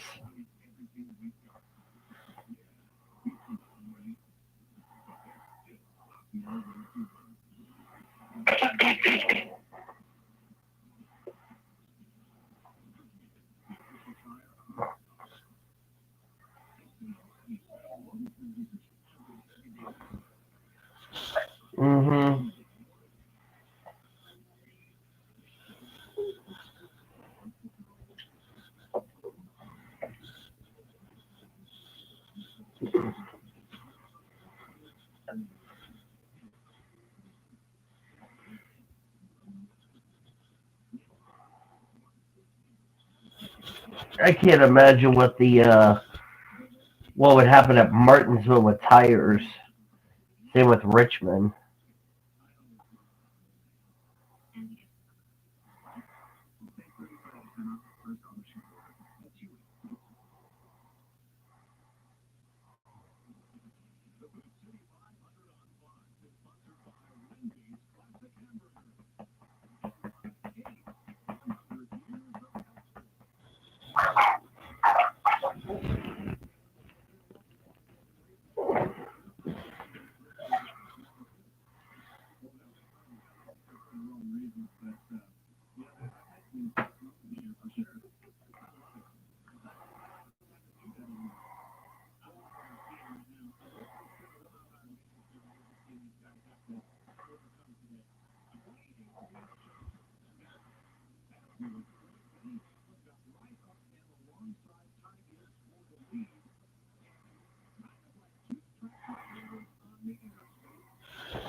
Mm-hmm.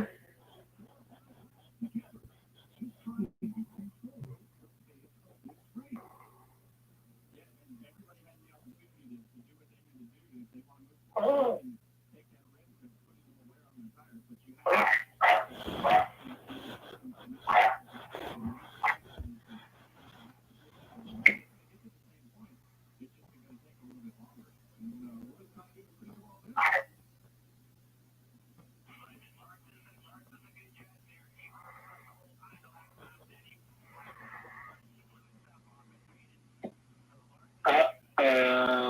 What?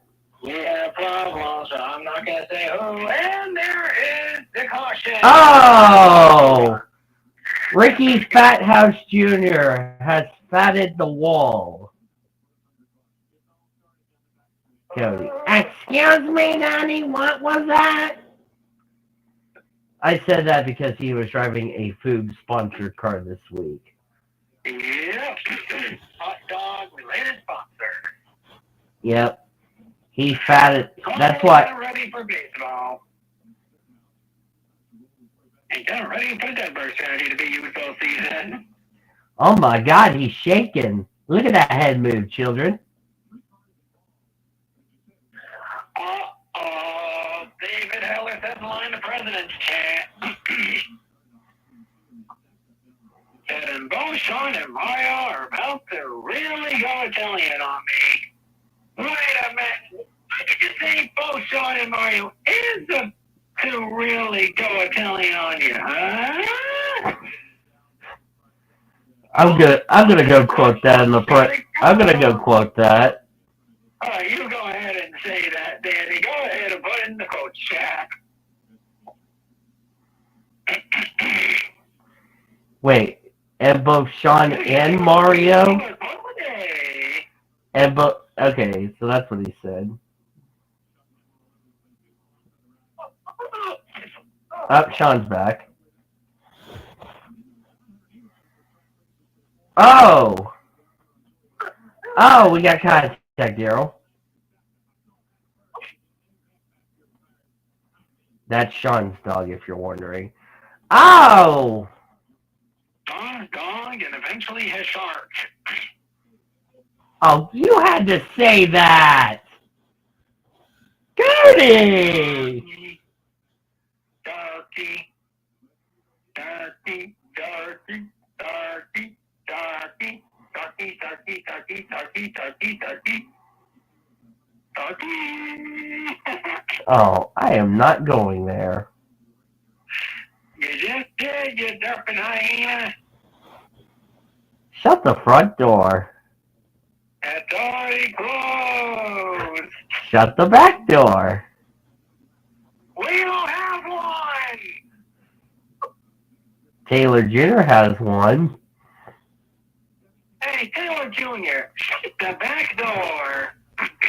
Shut the back door that says Taylor Jr. is not closed. And I'm going to go tackle Taylor Jr. in a second. Why? Because he just said that okay word.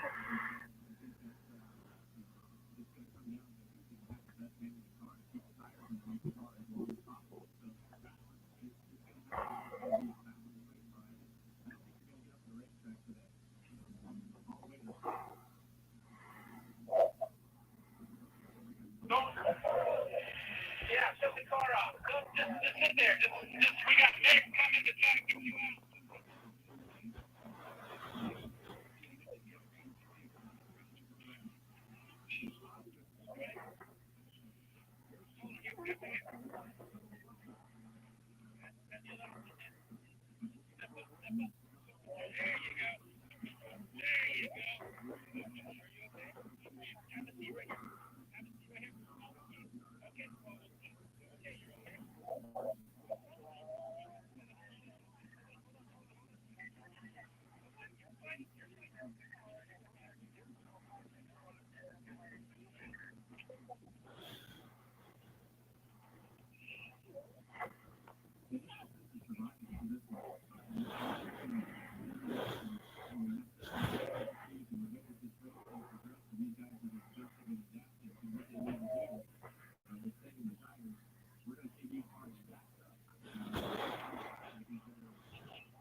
Oh, pancakes.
Oh boy.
All right.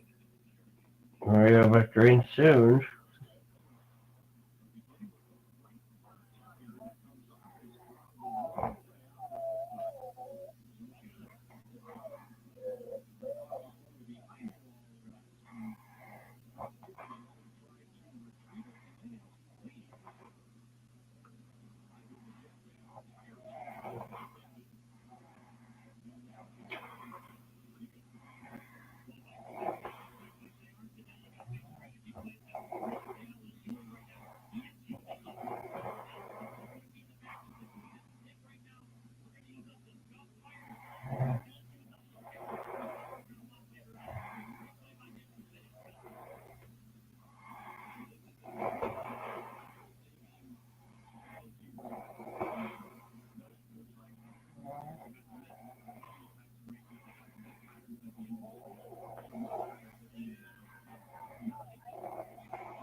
Mm-hmm.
Sorry if I'm not talking much. I'm just watching the race.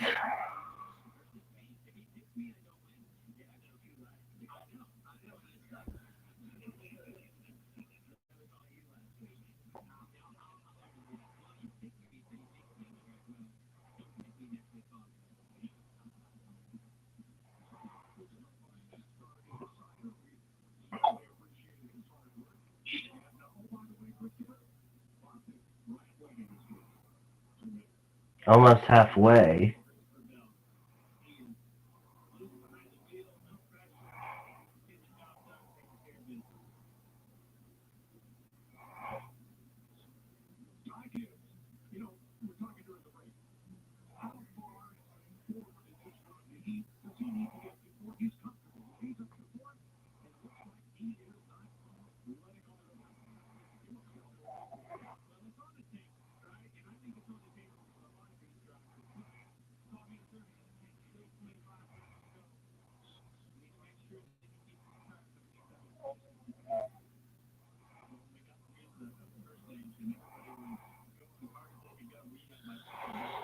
Yay.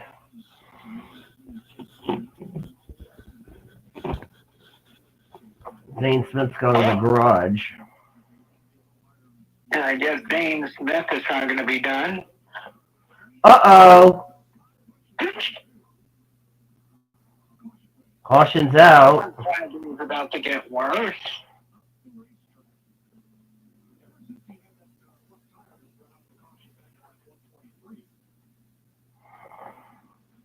Good night.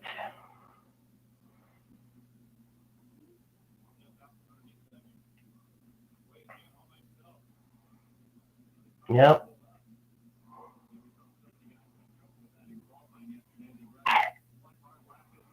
Another yellow for a spin.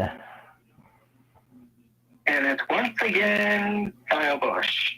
For it's 1, 2. Excuse me, Taylor. What? Why is Wetler Racing in the top 10? Bruh.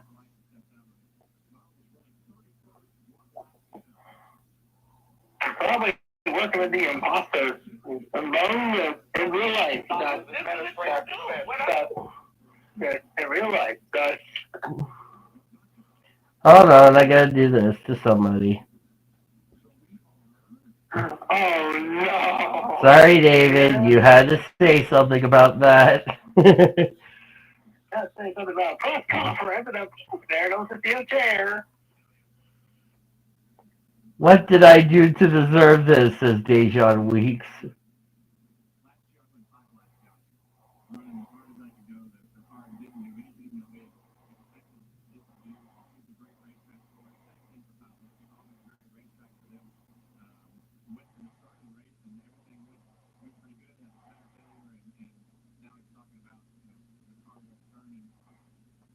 Good night.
Well, this has been an interesting race. And we haven't even completed stage 2. And halfway, may I add. Yeah, which means for people who don't want to see a dragged out race, they hope for rain very soon. There's no rain in the forecast. So for them, womp womp.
Zane Smith is done for the day.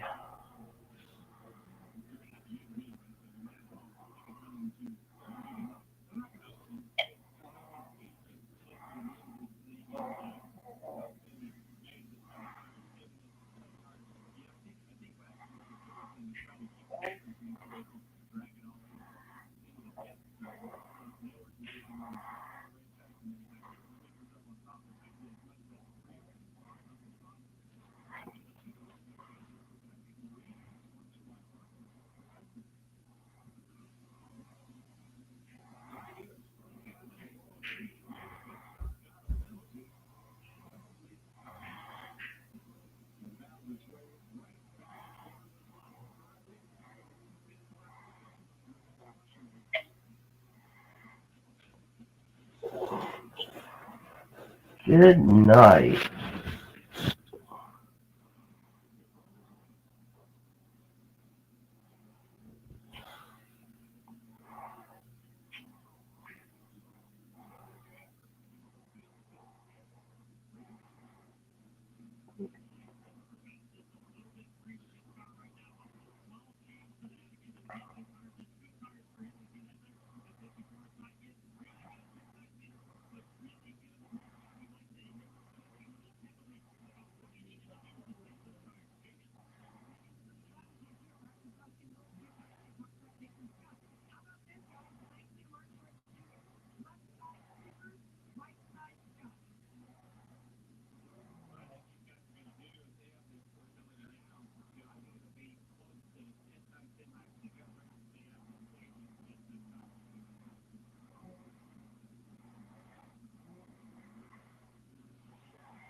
Yay.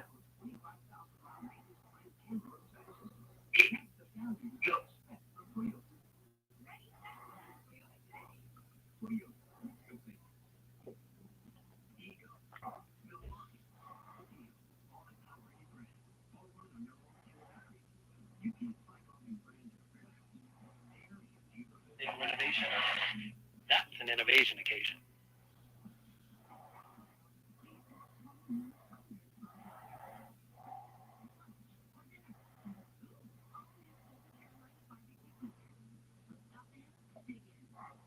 I mean, it's all right. Like,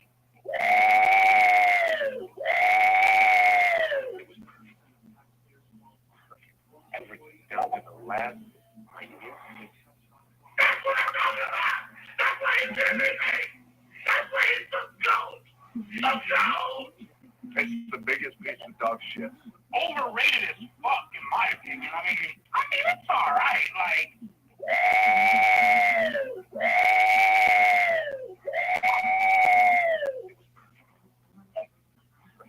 everything down to the last minute. Everything down to the last minute. It's the biggest piece of dog shit. I mean, it's all right. Like,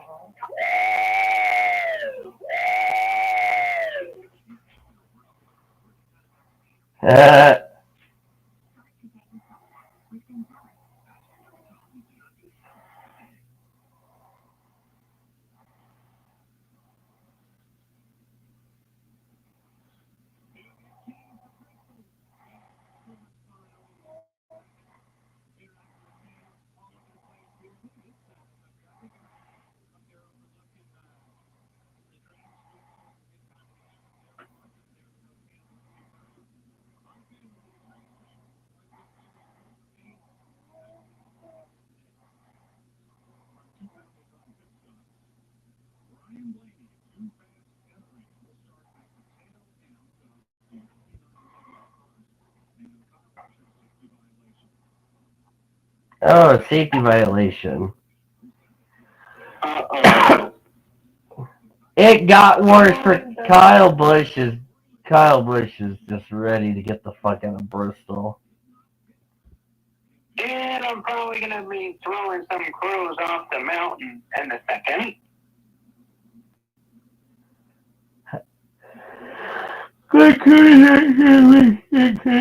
Favorite song, which is the Hello Hello Everybody. Actually, I put that to public domain.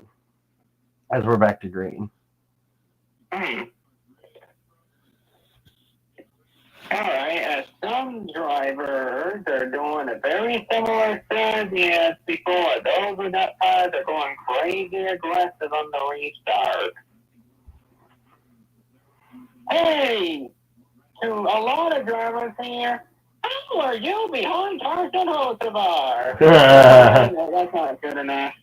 And Chris Buescher is not going to be happy with somebody at the end of the stage. Wink, wink.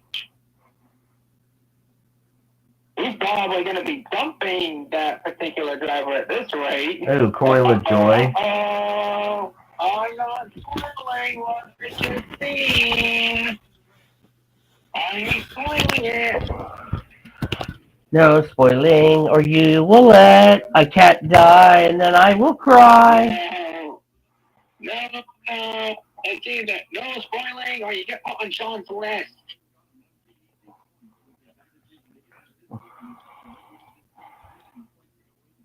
Kyle Busch in a terrible, horrible, no good, very bad race at Bristol.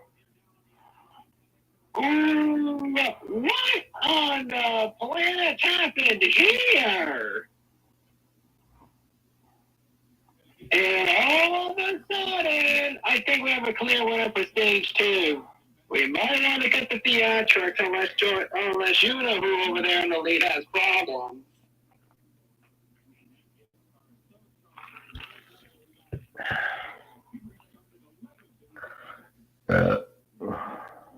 Yeah, I think you're going to want to cut the theatrics there, commentators, because actually, hang on just a second.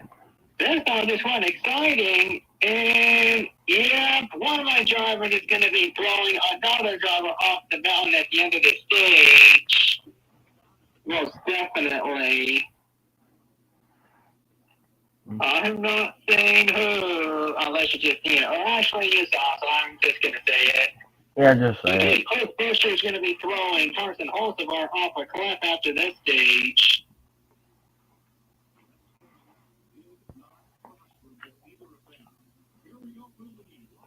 And the winner of stage 2 is probably going to be this guy who just took the lead away from Logano. Wow, good pass for Ty Gibbs as he's on the last lap of the stage. Oh boy, here we go. Nope, Ty Gibbs sweeps the stages. Ty Gibbs, unofficially, I should technically put you on the chopping block. Technically. No, Elijah, no. It's time to watch Gibbs win. No, Elijah, no. Ty Gibbs will win a race. If you say the R word right now, you will get smacked by NASCAR. So Cody will laugh at you while he's eating his popcorn now. Ow. Technically, I should place Ty Gibbs on the chopping block where you blew it. That's if he led 250 laps. Let's see how many laps he's led so far. So far, you have led 37. The person who has led the most laps so far. I thought Ty Gibbs led more than that. The driver who's led the most laps so far is Denny Hamlin at 56. Okay. The only way it's not you blew it if it's a back and forth. I'll be back. I gotta use the room. Okay.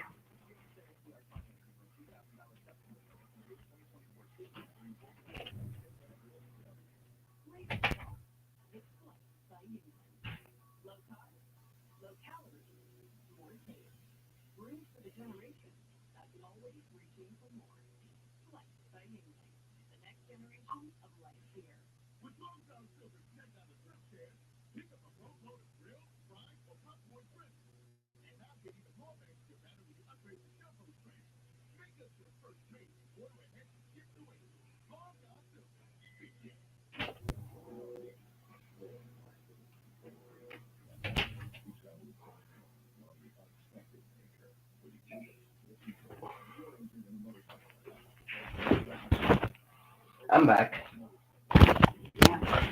That didn't take long for a bathroom break.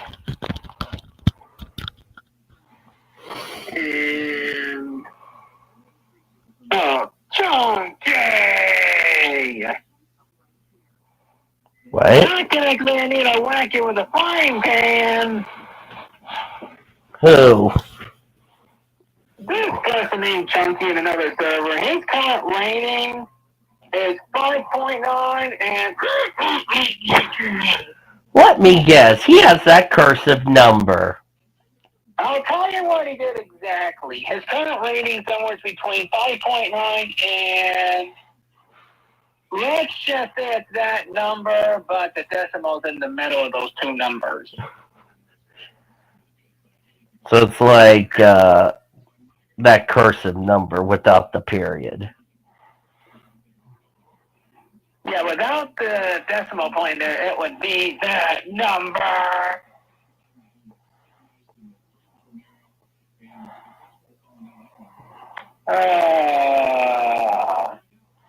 So, fine, man. Even though it's not that actual number, you put the decimal point in the middle. I see it.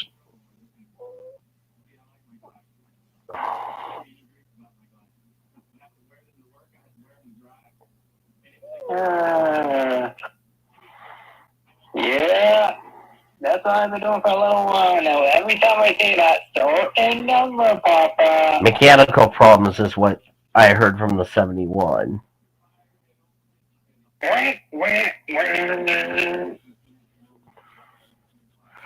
Glad David's not in here.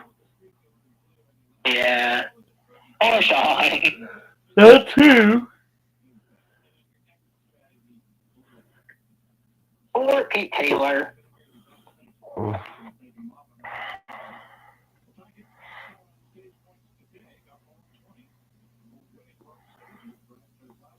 That's if he passes tech. Keep that in mind. Mm-hmm.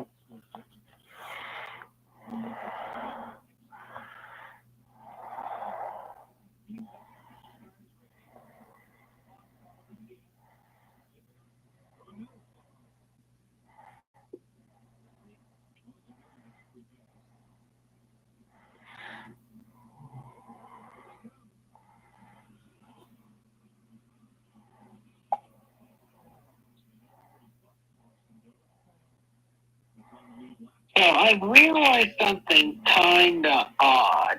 What? So in 2022, approximately around the same week, I think it was, Chris Buescher ended up winning at Bristol around a weekend or two as one of my old cats passed away. And then last year, something similar, Chris Buescher winning Richmond around, give or take the same week that another one of my old cats passed away.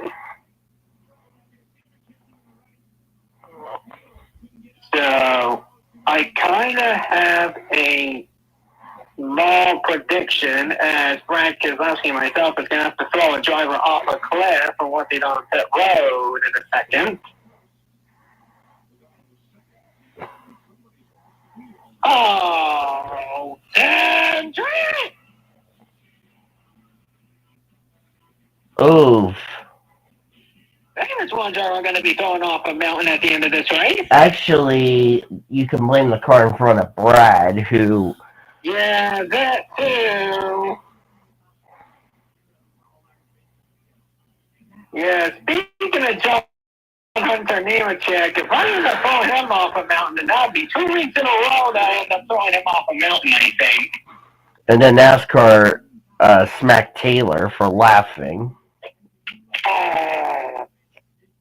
And then denied flags on Taylor. And then Taylor's going to throw a flag at NASCAR. And then NASCAR hit Taylor again. And we got a fight on pit road. Call it a red flag. We're done.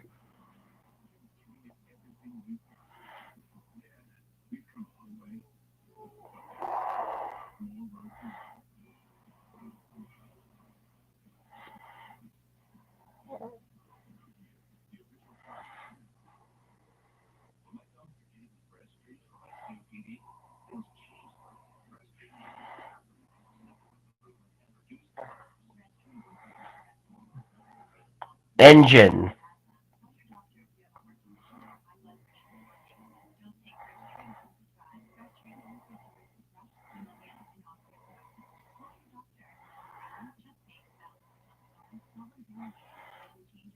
So that means Zane Smith wins the reverse race. at Bristol, his first career NASCAR Reverse Cup Series win. Zachary Taylor will go interview him next in Victory Lane when we come back to Bristol Motor Speedway.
Will you cut that out, Fox?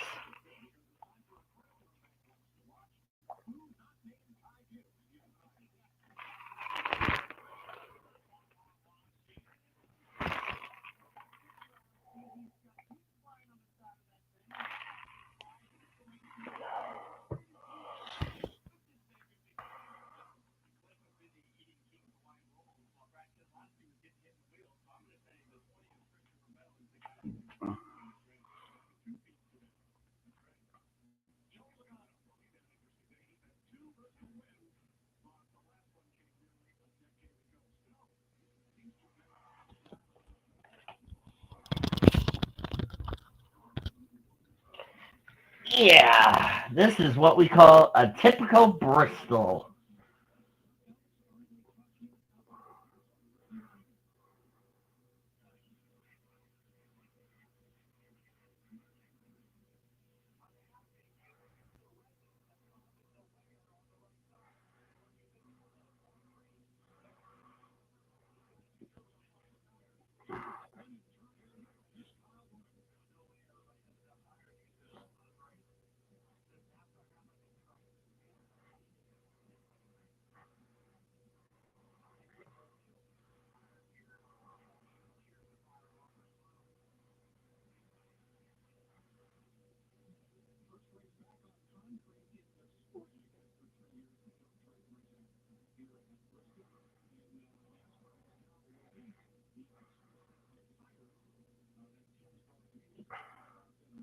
A technical foul on a Kyle Busch fan, Dalton. He has been ejected from the game for throwing an illegal object out of his seat.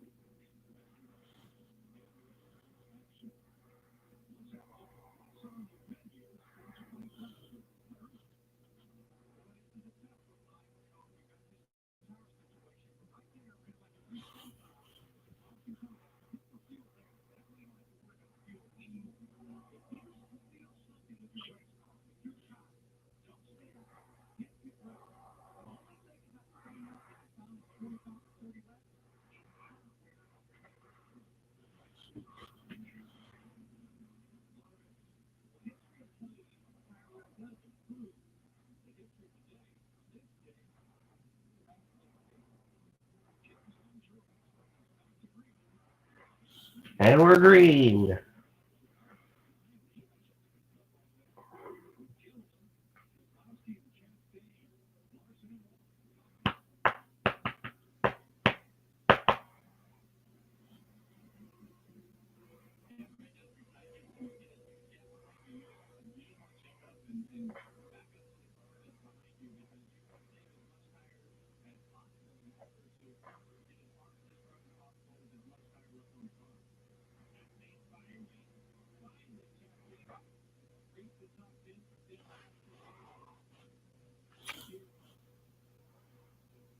Oh, giddy.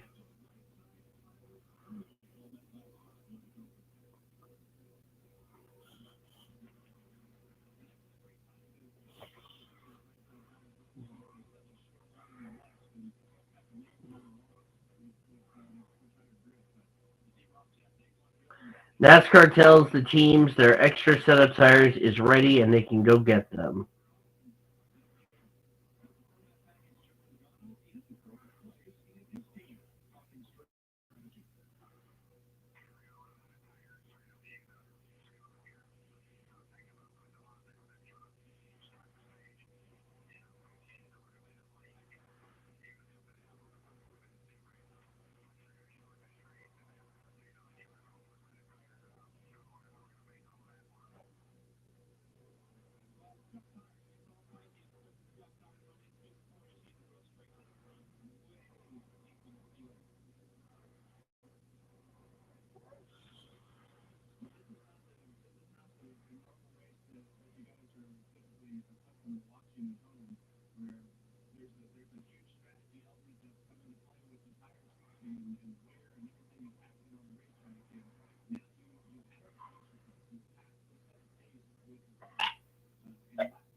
$158.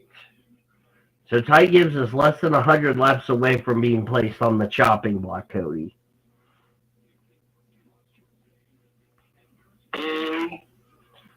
Ty Gibbs is less than 100 laps away from being placed on the chopping block for you blew it. Yep, so the NASCAR app was probably off.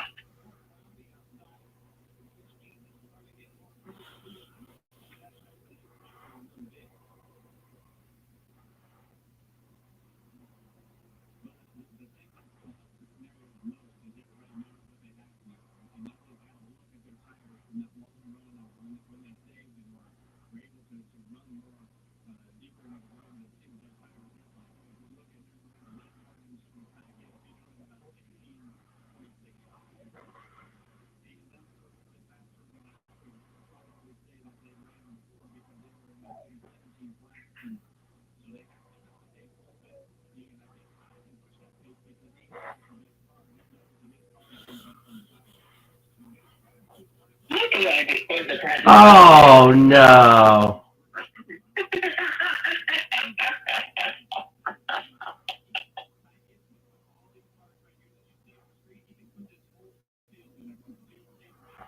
Guess what I'm about to do in the President's chat? Oh my. Look what I just did.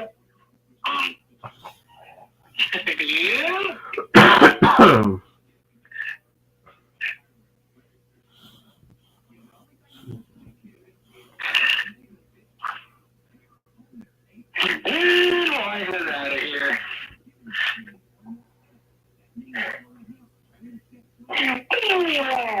Elijah's probably going to give you a middle finger on that one. I remember that moment where everyone put in a kind of profile picture, and then Elijah, I'm carrying the size of all the middle fingers to everybody.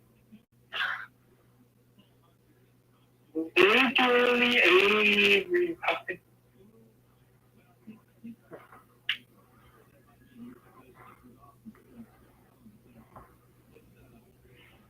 All right, Taylor, stupid question. I have a stupid answer. Which class growl ahead of Joy guys?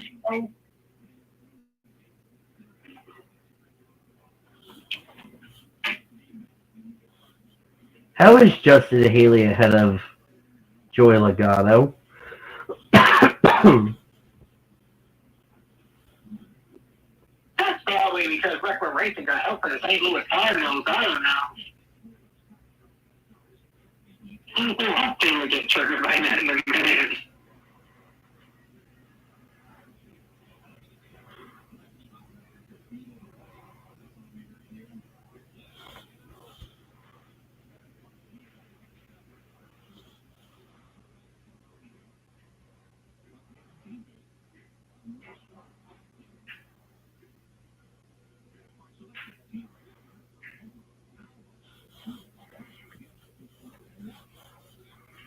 If Elijah's favorite driver wins, I'm gonna die laughing.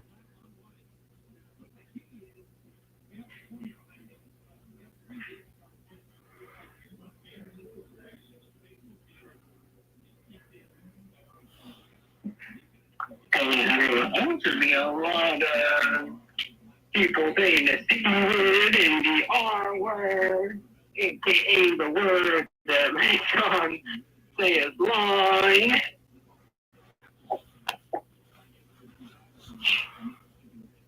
May I do my favorite? Well, I'll wait till later. Yes.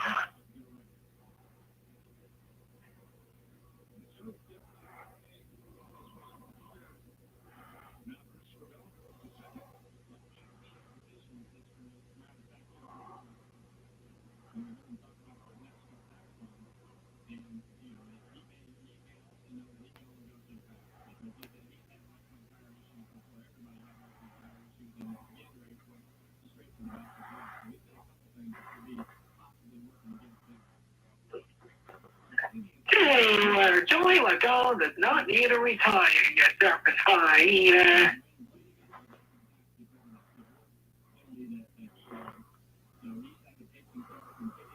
Yeah, stupid question to Chris Buescher. He was behind both for racing cars. And the same stupid question can be asked to Ross Chastain, Ryan Blaney.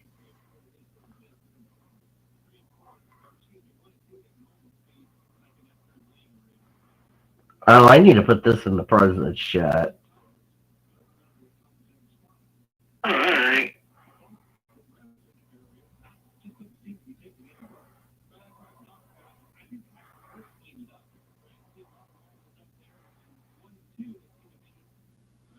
Look at the president's chat. Does that remind you of like Coca-Cola product?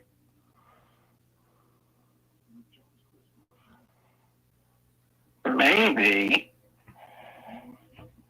Talladega Light. Talladega 0 calories. That reminds you of Coca Pepsi products.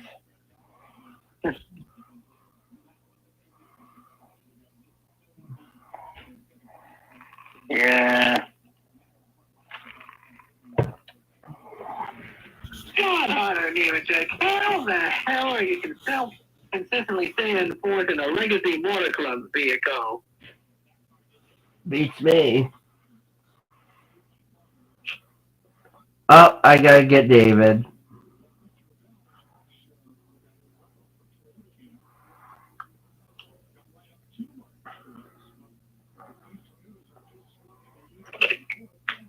Oh, Sean's back.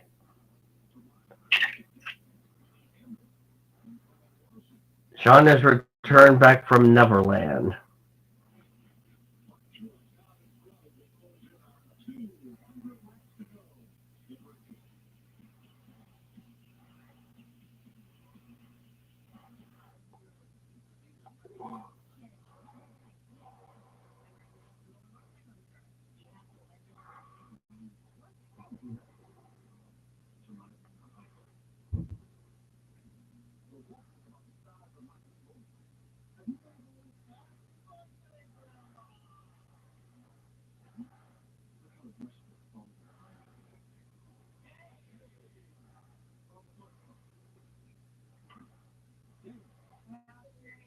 How is Justin Haley in the top 10, Taylor? Bruh.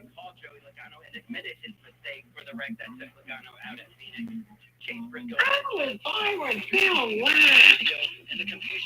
Because he's 6 laps down, you derp. I thought he got the free pass a couple times over. No, he has more problems on the car.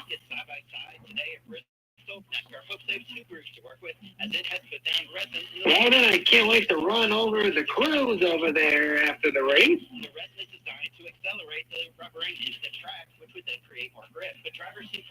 Thank God the next track ain't a short track so they can continuously try to screw me over. I have to go throw people off a cliff. We have 50 minutes of practice next week. Yay. Hey. I like that idea. Oh, yeah. Let me double check who you wrote down, Danny, because you said you have to throw a couple of your picks off a mountain after the truck race. I actually have them written on my laptop. Oh, gotcha. That ought to explain why I couldn't see That is not the pit. Oh wait, I have the wrong. I was on my standings. Yeah, that's okay. I was just saying. I know he said you have to throw a couple of your picks down the mountain last night.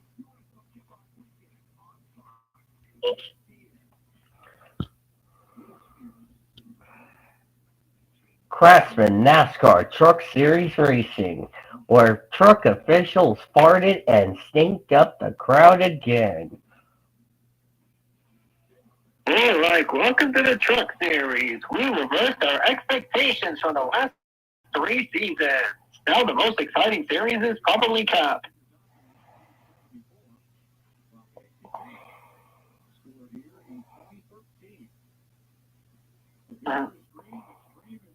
Alright, let's see here. The current possible rating from my friend Chunky is 5.5 to 6.5. Well, at least you don't have it at that number anymore. I'll give you that. I'll give him that.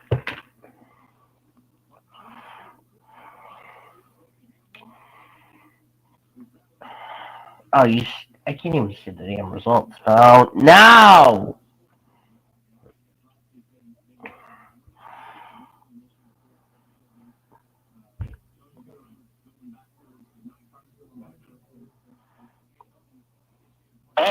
Oh, we have a yellow. Not gonna spoil who. We have a Oh, we got a yellow and it's Josh Berry in the wall. The caution is out. The NASCAR officials are booing on the track.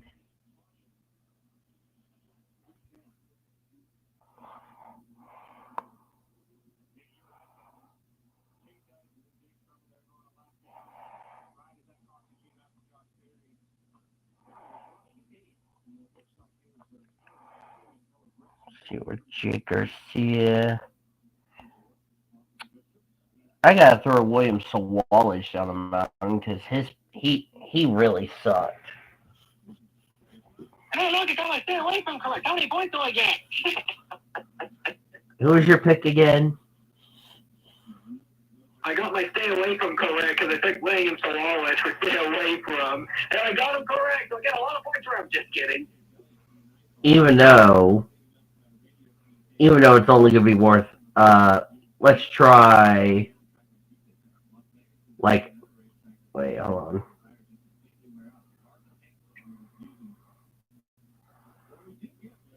Like 20. And this is probably why we should change the rule on how many points you get for your stay away from next season. Well, we'll see about that.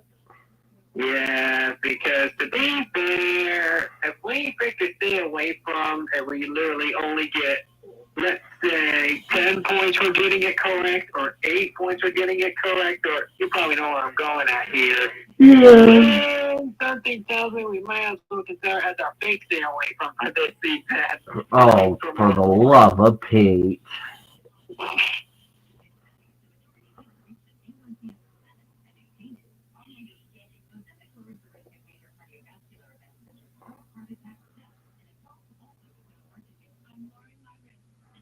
I'll be fair on that.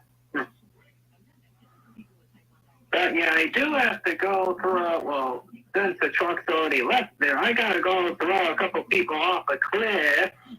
And old Danny says he's gonna throw a couple people off a cliff.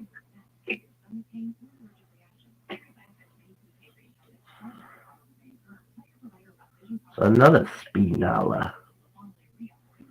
You know that. Oh wait, I got that wrong. You're thankful Sean's not in this VC. Or came back. Yeah, I don't know. He's been gone for a long time.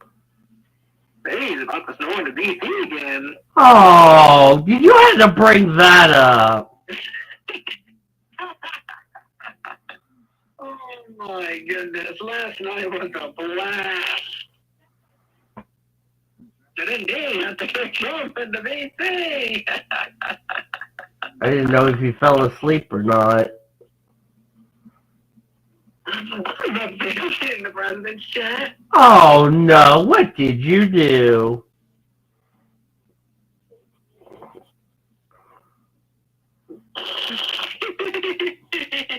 You know he's gonna murder you, and then I'm gonna grab my popcorn and start laughing. Sean, Cody, I'm gonna hurt you in about 5 seconds, and I'm gonna die laughing. Oh no! Yeah, he's probably gonna be using a baseball bat or a frying pan.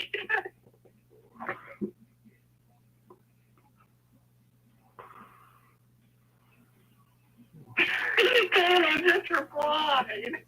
Saying, I don't know where this is gonna go. We don't know too. Oh, I heard Sean. Uh-oh.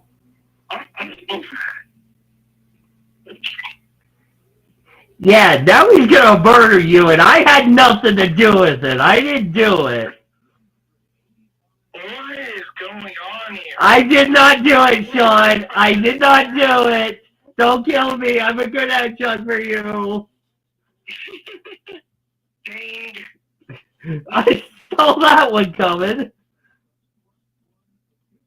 I'm guessing you had to go shopping had to go do a lot of things. No, I've been set out there with my Sister Jessie? and my uncle. Oh. And my father. Oh, makes sense. Hey, you know how they're doing a bracket reveal? Yes. I just missed the entire region, so I'm going to have to go back and see everybody. I get to find out which team we inevitably lose to in a couple days. I'm waiting for Sean to do something illegal to you, Cody, in the president's chat, so I can just get my popcorn right now. In fact, I have my popcorn at the ready.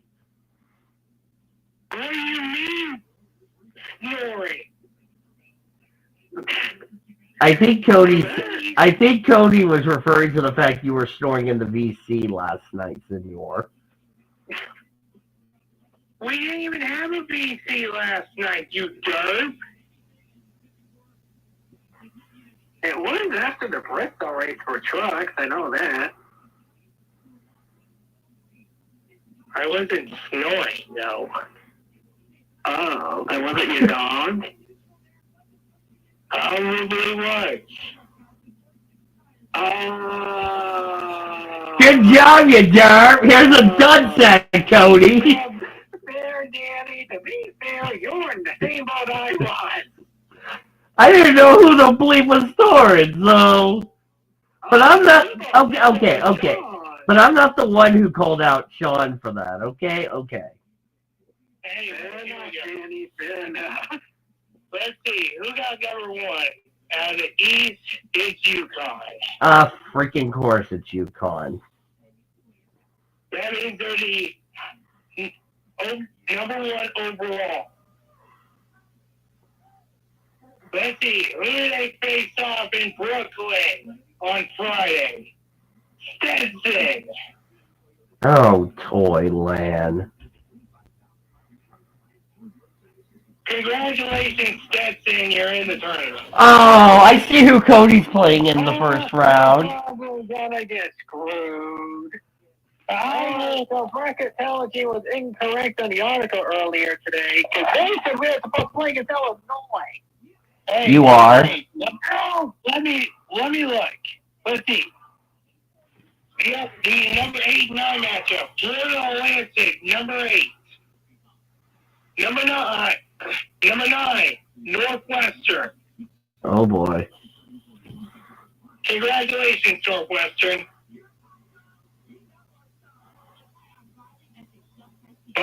Those first two games will happen in Brooklyn, New York on Friday. Now the Spokane, Washington game.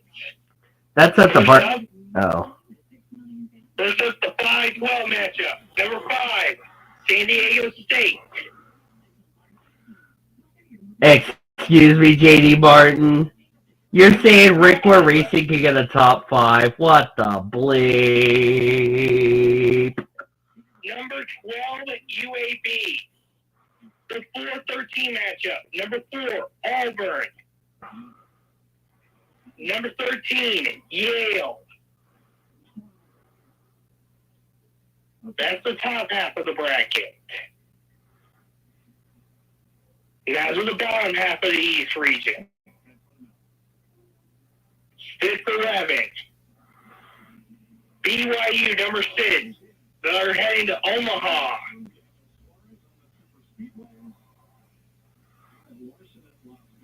Number 11, Duke East. Excuse me? That's a bruh. That is a bruh. Number 3, Illinois.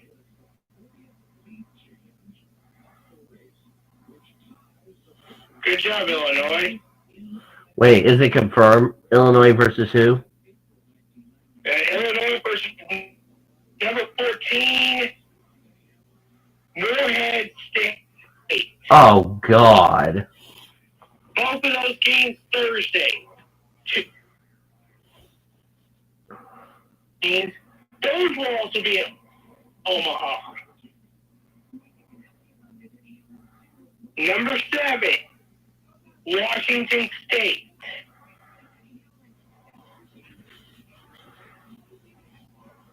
Good job, Washington State. Number 10,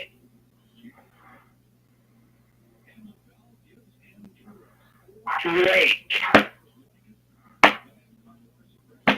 Okay, that's interesting. Yes, it is.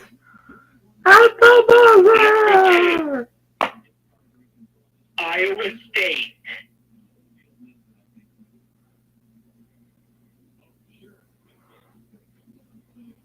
Versus who's number 15?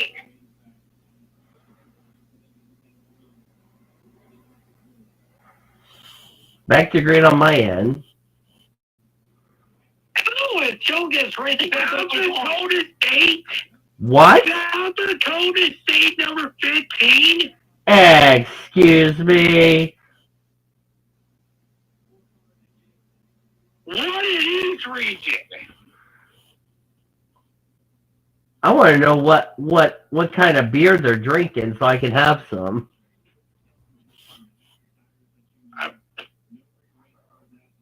That's just the East region.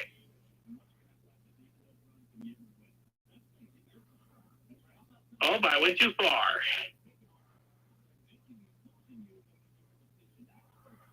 And now we wait for the next region. I'm behind on a lot of this, so. I know. Yeah.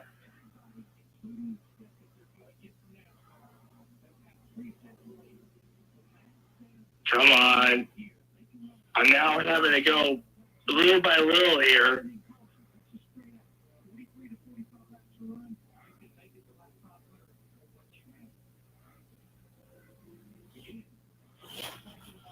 Come 41 on. lead changes. It's a new track record!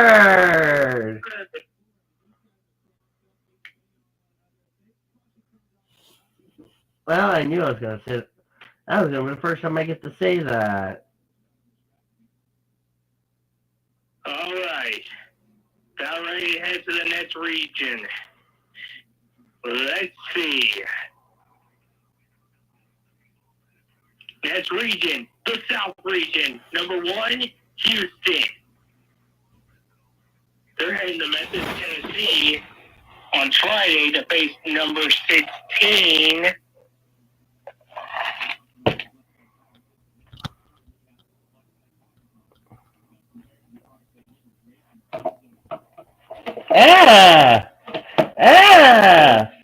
Go wait. Number 16, Longwood. Bruh. Somebody's about to get freaking screwed over like a hot potato. Number 8, Nebraska.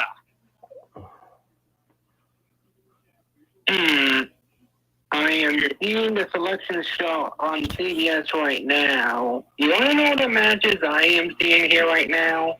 Which region are you looking? South. All right, now look at the number 2 Nebraska versus number 9 Texas A&M. Bruh. I see another Texas more than Texas Tech. They're facing off. Time for the reverse tournament bracket. Cody, let me get to those games. Number 5, Wisconsin. Oh, for Pete's sake. How do we have to go up against another Big East team? So number 5, Wisconsin versus number 12, James Madison. The Dukes.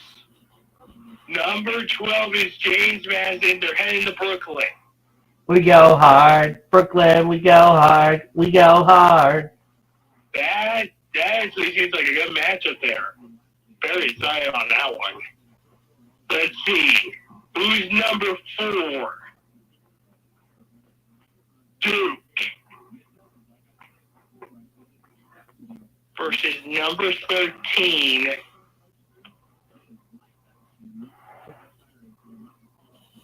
Vermont. Who? Vermont versus Duke. Oh, bleep. Hey, Sean. Hey, Sean. Hey, Sean. Now we know who Cody's second favorite team will be. Number 6, Texas Tech. They're heading to Pittsburgh to face number 11, NC State. Oh, great.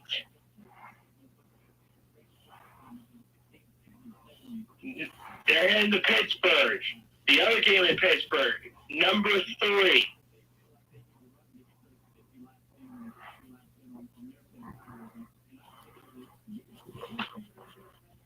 Come on. Kentucky. Of course Kentucky is there. Kentucky facing number 14. Oakland. Okay. Now the game for Indianapolis. Number 7, Florida. Versus number 10. Oh, it's the winner of Boise State, Colorado. That's a first 4 game.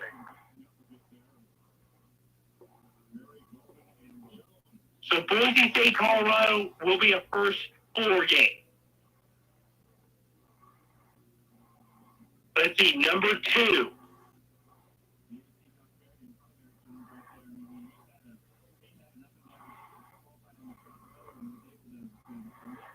You want to know what could be funny, but we all know it's not going to happen. What? We somehow win to the Duke, so we face off against the Wisconsin Dead Badgers. Oh! Number 2 is Marquette. Number 15, Western Kentucky.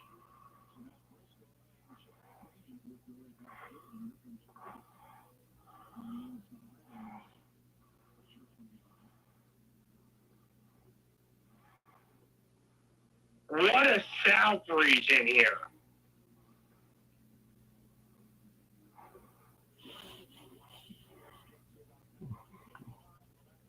That's only the South? Bruh. Man, oh man. There's still 2 more areas left.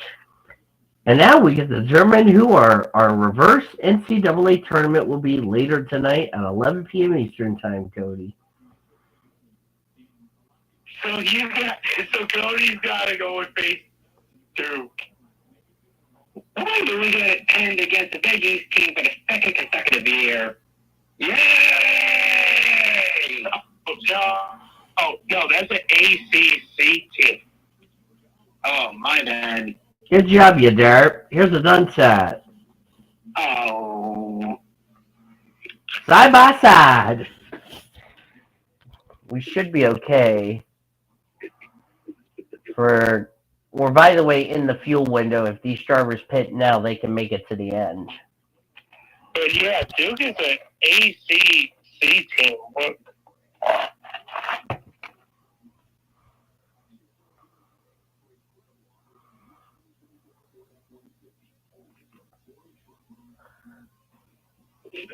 Either way, 2 more regions left. There still needs to be 3 more first 4 games that have to be decided.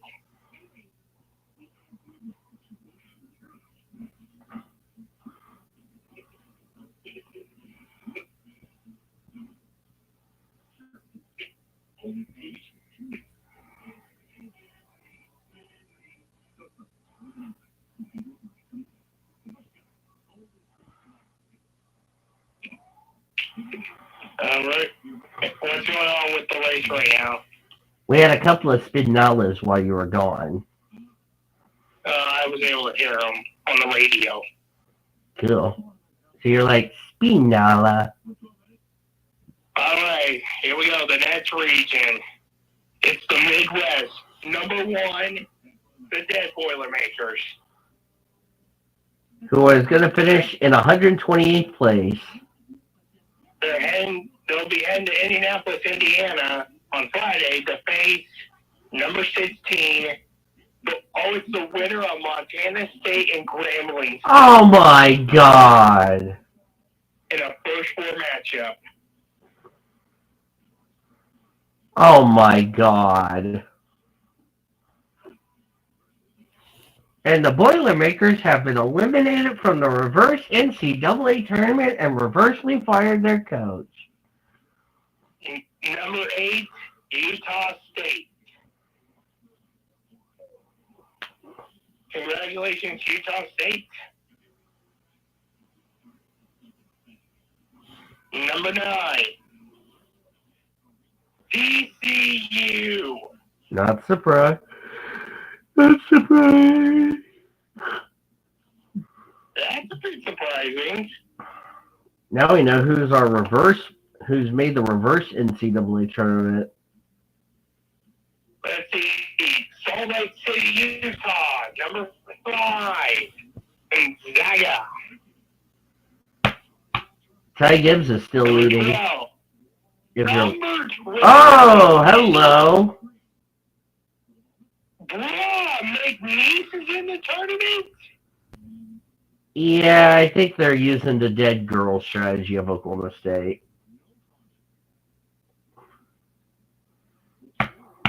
This is a bruh. They're in the Salt Lake City. We want to screw some teams now. Oh, yes, we are dumber than the league. Number 4, the reigning defending champions, Kansas. Uh-oh. Versus number 13, Stanford. Uh-oh, we got problems, children. We got problems. We got problems, kids. No, Gregson. Okay. Oh, we got contact, Daryl. So, Kansas versus Stanford is the next matchup. Okay.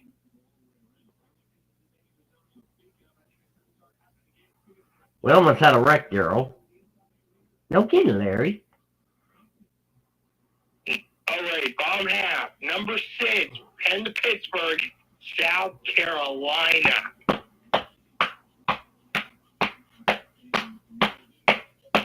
Versus number 11, Oregon.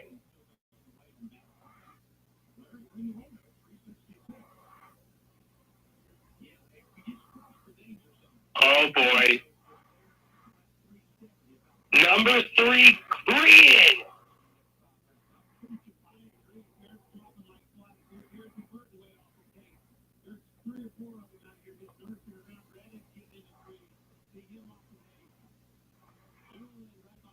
They'll be facing off against number 14, Akron What?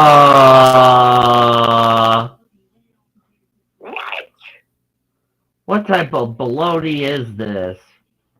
Number 7. Oh, we got problems! We got problems! Skinny Hammer just got screwed! Number 7, Texas versus the winner of, versus the 10, which will be Virginia and Colorado State. We got trouble, guys. We got problems on the track. I'm sorry to interrupt, but we got problems. Oh, who's number 2? Who's at the Charlotte? Tennessee number 2. Oh, Austin Cindric just wrecked Ricky Wreckhouse Jr. So Tennessee number 2. Who's number 15? And we might have a flag, Cody. Who did it? Austin Spindrick wrecked Ricky Wreckhouse Jr. What?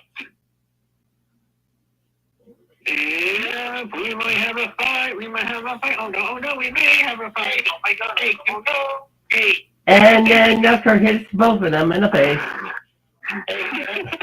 Yes. Can I say number 15? Yes. St. Peter's. Oh, that's your teammate! That's a teammate you just ran the back of, Daryl. Okay, so the Midwest region has some bras. That's a teammate. Who read their teammate?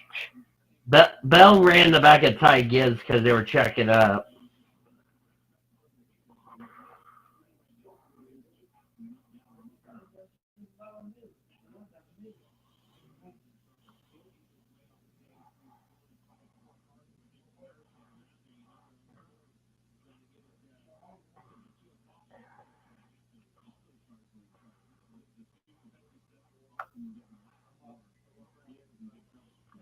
Yeah, the 2 and the 47 were too busy clowning around like a bunch of idiots. Okay, so we have 3 of the first 4 games set up. There's still one more that's going to be decided.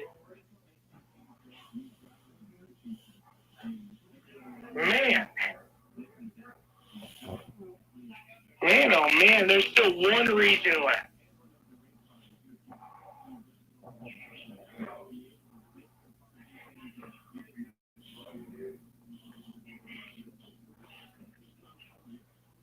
I don't know who's going to make it.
Anything else happening in the race? They're having pit stops right now.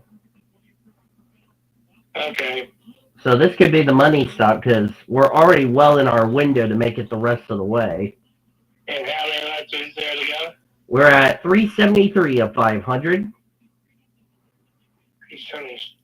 So we're almost 3/4 of the way through this race. We were 3 hours into this race. We're 3 hours and 15 plus in the stream. So we should be fine. Yeah, for Blake's sake, I'm about to be done with this, and then we're going I have to do score checks. to immediately follow it. Because also women's basketball is already done, which we'll handle that tomorrow. No, we're handling it all day. Mm-hmm. I do need to point this out because I'm working a double header on Tuesday. The score checks for Tuesday will be moved to Wednesday.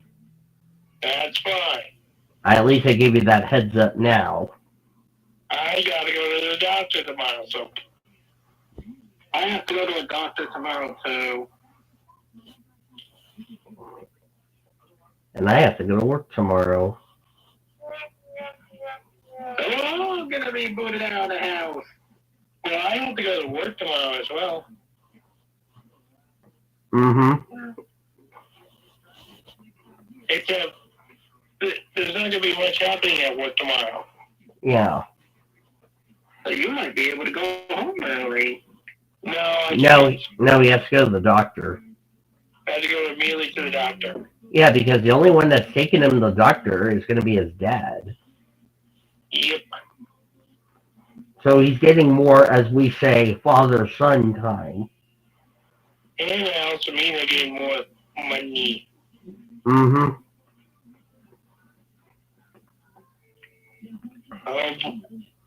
Here we go, the final region. I probably told Paula to get out of the damn house, and Here we go, the West region. Number 1, North Carolina. I bet you OU maybe an IT if they don't make the 68. Number 16. And here's the thing, they're heading to the Charlotte, North Carolina. Number 16 is a first quarter game between Howard and Wagner. Oh boy.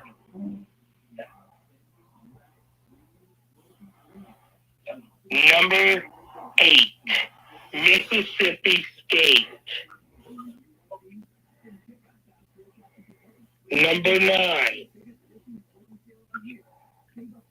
Michigan State. Oh, so all those first two will be in the Charlotte, North Carolina. These next 2 games will take place in Spokane, Washington. Number 5, St. Mary's. Holy shit. The where though? So St. Mary's is in. Number 12, Grand Canyon. Greg Stucker, president of director of racing for Goodyear. Grand Canyon University is in the tournament.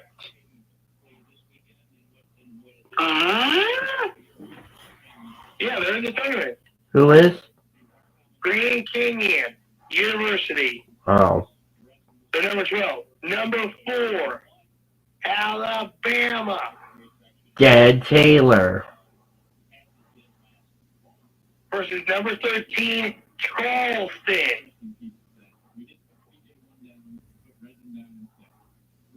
To the bottom of the list.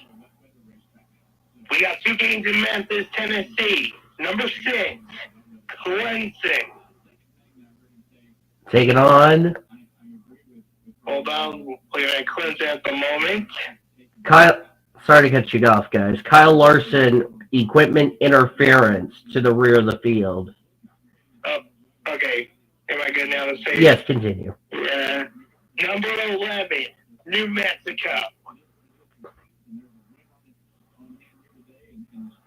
So Clemson versus New Mexico. Number 3, Baylor. Number 14, Colgate. These last 2 games are taking place in Salt Lake City.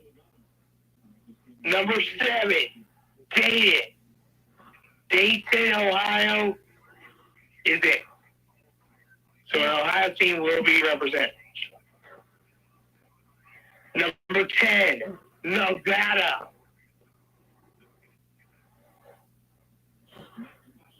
That's a bra. Mm-hmm. There is 1 game left. Number 2, Arizona.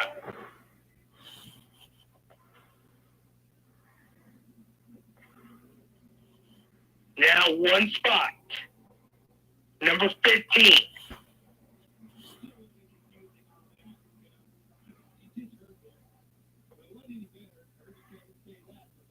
Long Beach State.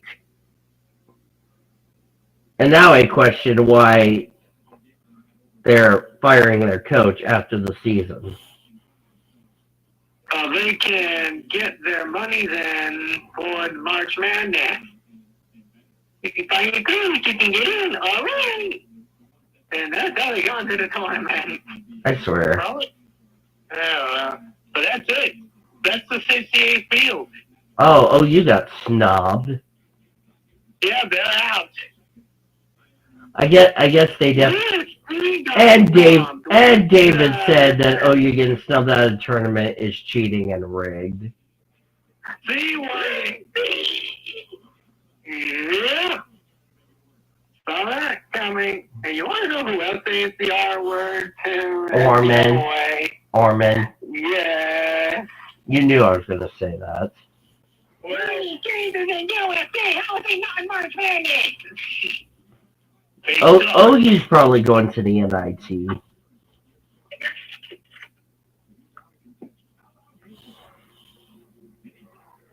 Yeah, USC and OU are definitely going to the NIT, no problem. I'm going to make a prediction here, and I'm probably going to be very incorrect about this. But I predict it's going to be OU versus USC for the NIT championship. Well, that's your opinion on that. And I am also going to make a wild prediction. Syracuse goes to the semifinals in this NIT. Well, hey, there's a lot of Texas beats representing. Let's go. Yeah, I can't wait to get our asses beaten by Duke. Oh, God. Yeah, I'm sorry, Cody. You're doomed. You always do. We've never won a March Madness game since around 20 years ago. Yeah, you guys are doomed. There's only one time that we won a March Madness game. And then after we won that game, we lost to Syracuse. And then Look at the president's chat, guys. Sorry to interrupt. Look at the president's chat. What? What is this? That's all the marbles. That is... Yes. What? My sister's being mean. Wait, what? Wait, what's she doing? He's telling me go take a shoe. Damn it, Joe. All right, sis. Whatever you say. Oh my goodness. What is this? This is being so loud. And that was so good. That was something Hey, Cody. NASCAR's got something to say. Uh-oh. Bleep you. Oh! You said bleep you. Oh, no. Yes.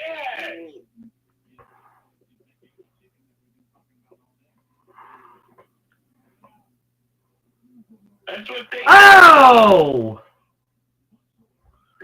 Oh, that was close, y'all. We almost wired them up. We almost had a huge wreck that would have involved a lot of poor drivers. And NASCAR officials would be black flagged for illegal cheering. Not my fault. Illegal cheering on Toyota cars. Illegal cheering on Toyota cars. Not my fault. Speaking of shower, I took mine last night. Or actually, late last night, early this morning. Yeah, I'm going to have to take mine as soon as this race is over. I was going to take it earlier in the race. I decided not to. Take it under the red flag. That'll be better. Yeah, that would probably be better.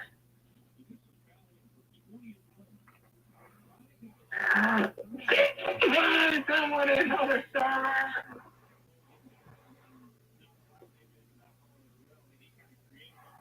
someone mentioned about the JGL 1, 2, 3, 4, and then this person named Frog said, damn C-wording Toyota.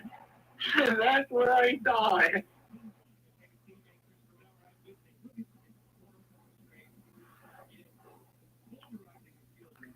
A technical foul has been issued to Sean Perkins. He has been ejected from the game for hating St. Patrick's Day, and he continues to deny, and Irish people are hitting him with a steel chair.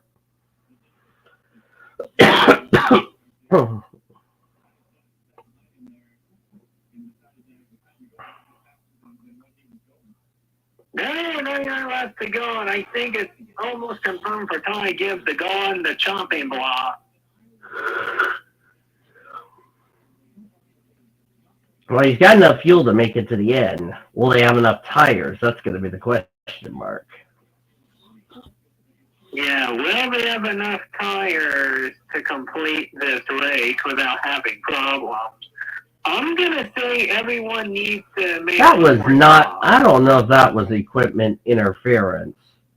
It was well the way. NASCAR, yes, it was in the way. Smack Danny. That's the flag for NASCAR. And then NASCAR smacked me again and denied flag. And I threw the black flag. Here we go again with the fight team. AJ fighting Danny's favorite. That's it. You're out of here, Cody. Everybody.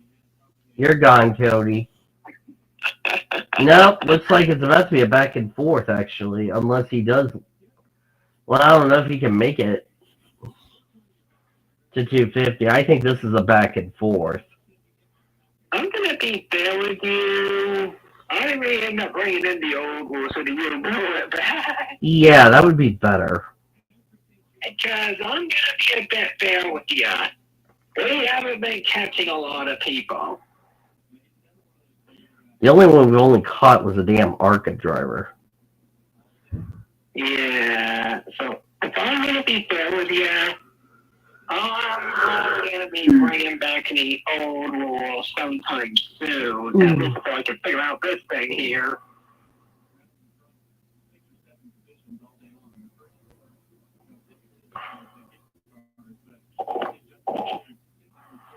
Back to whoever just led the most laps in general.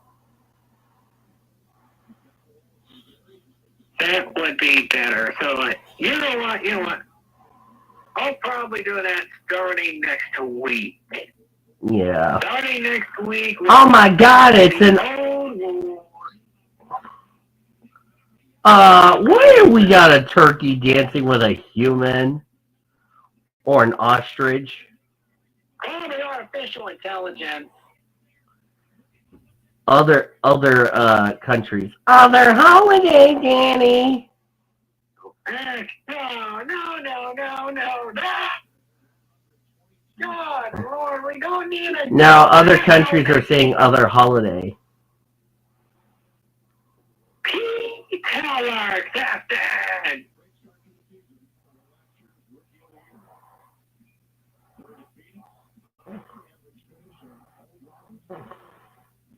But, yeah.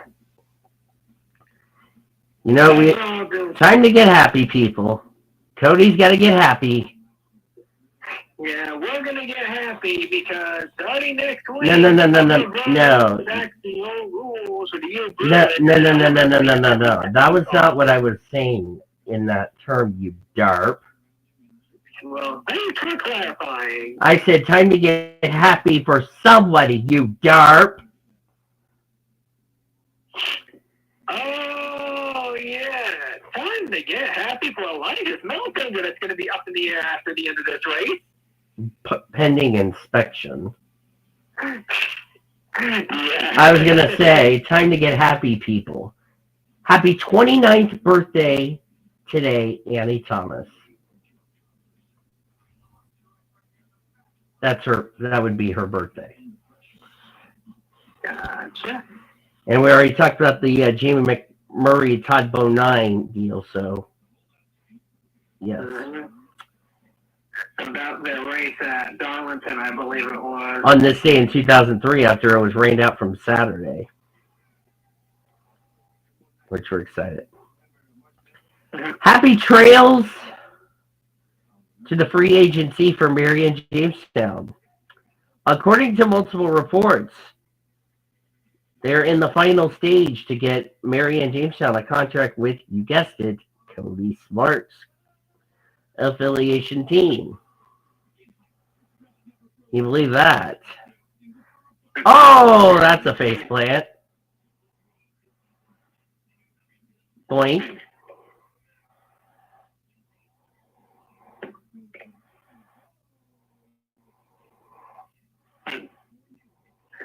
Yeah, because right now, while getting with the final process of signing Jamestown, the reason why we weren't trying to get any more of who were part of you know who that got banned from you know where, we decided to play smart and save some of our draft picks because there is one driver that we are eyeing very closely to pick up in the draft. And I'll give you a hint. Famous last name in the organization. It was hinted a little previously from a class of drivers that we released a handful of months ago, exiting the 2024 season, right when we get to our first attempt of the 2025 season, that they were going to be a part of an academy team we were setting up. But unfortunately, we have to reduct the 2025 season, already have stuff locked in for GTSOA, so that kind of screwed me in a hurry. Oh, goodness. But anyway, again, we're saving some of our draft picks because there is a famous last name in the league that we're going to try to pick up into the draft.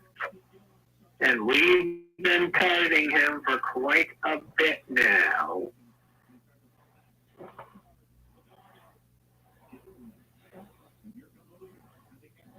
So that's basically the main idea. And speaking of buying stuff out from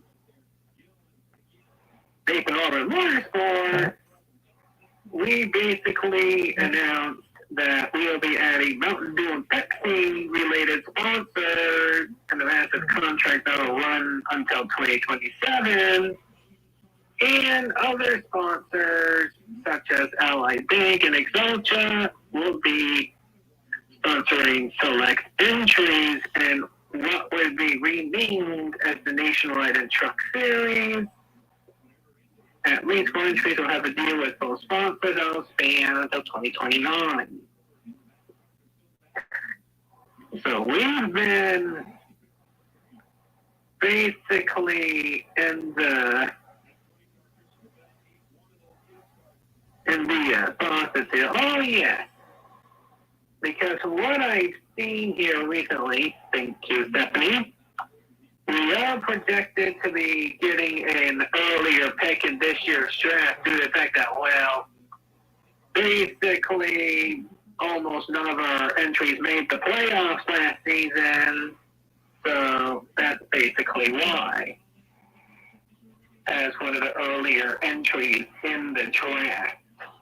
And we are targeting this person here that not many people are getting specifically because of his age. And that's because for the draft this year, we're aiming at people we can put in our academy, which we haven't really been focusing on very much.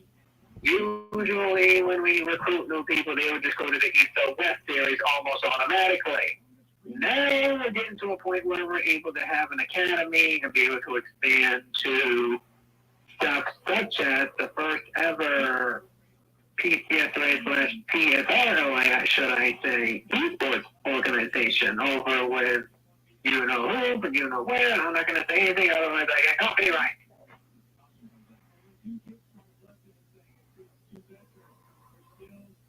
Anyway, just had a major scramble. Wait on. Dakota, what in the heck is this lineup.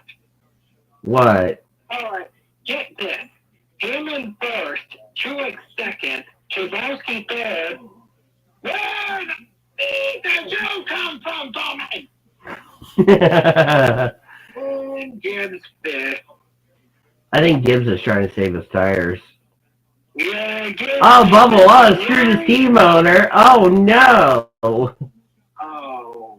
Oh, we got problems, Daryl. Yeah, we got problems for Blaney. NASCAR is jumping up and down, screaming, yay, to screw Zachary Taylor. And Taylor just got a technical foul. Oh. A technical foul has been issued to number 85, Zachary Taylor.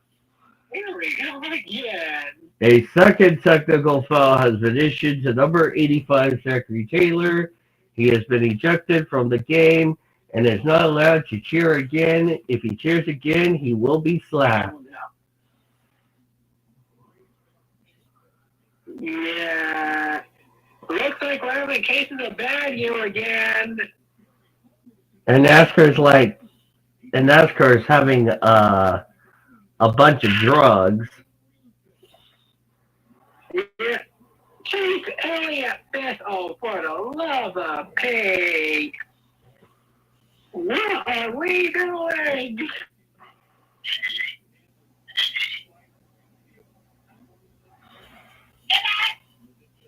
What the Oh heck? no, this is starting to get pretty crazy right now. This is about to be a holocaust. Yeah, because Christopher Bell's now going a lap down. Hold on. What? Oh. What?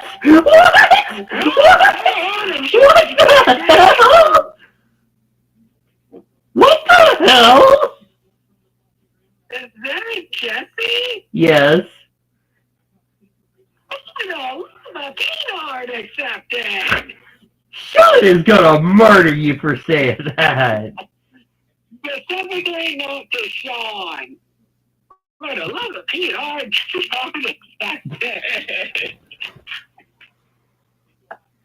I've heard Sean's sister so many times, so. Yeah, I'm just kind of shocked. I heard that. I'm like, what the hell? This race is so fucked up, man. Yeah, it's going to be throwing a couple people off the Appalachian Mountain in a second. I think NASCAR needs to black flag all these cars that are not meeting minimum speed.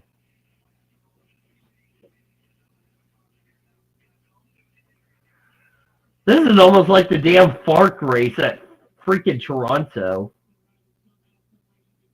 How can I defend the president?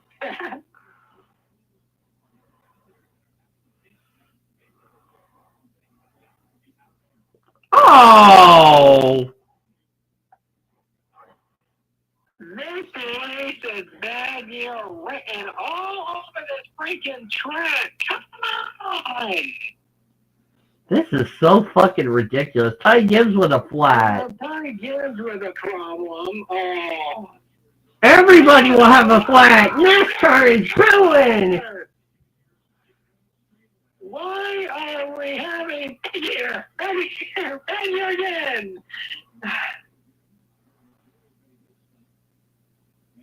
No, man.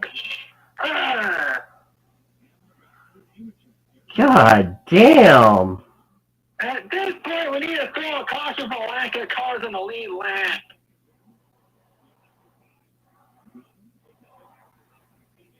What the actual F word is going on here? What on? Oh, we got a fire. There's a fire in the brakes. I don't know what.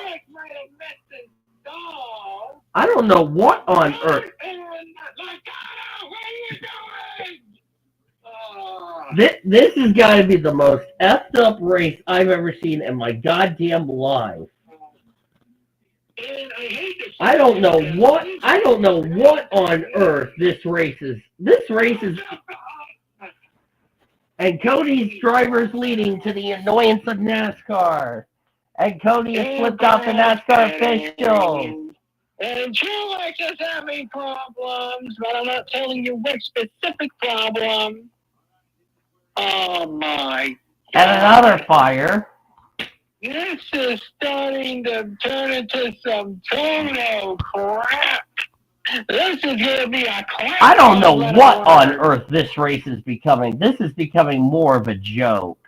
And Alex Bowman's in the lead. Well, that means more of it. You know what? Then race. I swear, Bowman pulls this shit off. Never mind. He's kidding. Race, people. I wonder if Denny Hamlin. You know, it'd be funny if Denny Hamlin gets busted for speed and has to do a pass through. That would be funny. Somebody's gonna be throwing Kyle Busch off the mountain in a second. Oh, he dragged the crew member.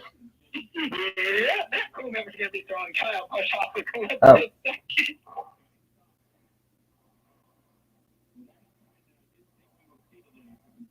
What the hell is, this calls for a freaking caution. But NASCAR ain't coming. NASCAR's like, we're eating our dinner, so we don't care. Oh, we're drunk as a bub on St. Patrick's Day. Holy shit, just tearing that down. This is fucking Rockingham, North Carolina physics, for crying out loud. And I think Brad's about to pass Larson. Yep, he does. I see up in the intervals. This is the most fucked up race I've ever seen in my fucking life. I mean, it was a great race, too, until that happened. Honestly, if I'm going to be honest, right now, if I was to race the Cup race, I would rate it. I would be giving it a relatively low rating, specifically because of bad year. Specifically because of bad year and how much controversy it gave a lot of people here today. I would probably be giving it either a 6 or a 6.5. Maybe a 5.5. I don't know yet. Or Green Junior says 2.7 for bad year. Yeah, to be fair, he's not that far off.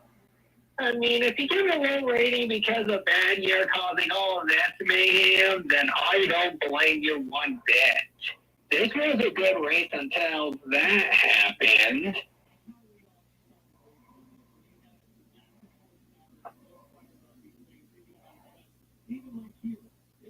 I mean, you're in the ballpark there, Danny.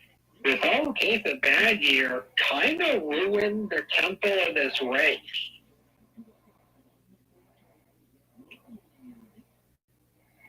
I mean, it ruined the tempo of the race, and now we're about to see a Denny Hamlin win, or more specifically a Joe Gibbs win, and I know a lot of people are going to be booing and people getting off.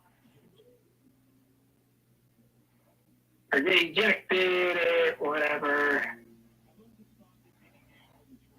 But now comes my question.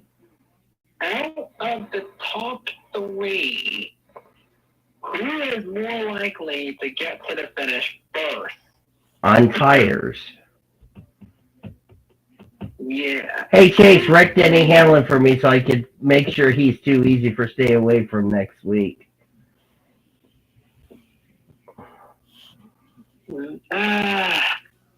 If Denny Hamlin wrecks out and it's not due to the DVP, then he's automatically not too easy.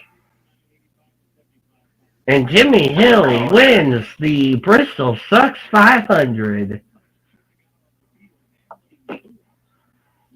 Yeah, I don't know what to say yet. I mean, I don't know if Denny Hamlin's going to get stuck in major lap traffic that's going to help Truex or maybe Brad is struggling to get away from Josh Berry. Phantom caution. We need a phantom caution. Just kidding. Yeah, I'm trying to help you, Cody. Yeah, at this point, we're probably going to need a caution. Oh, we're about to have a caution.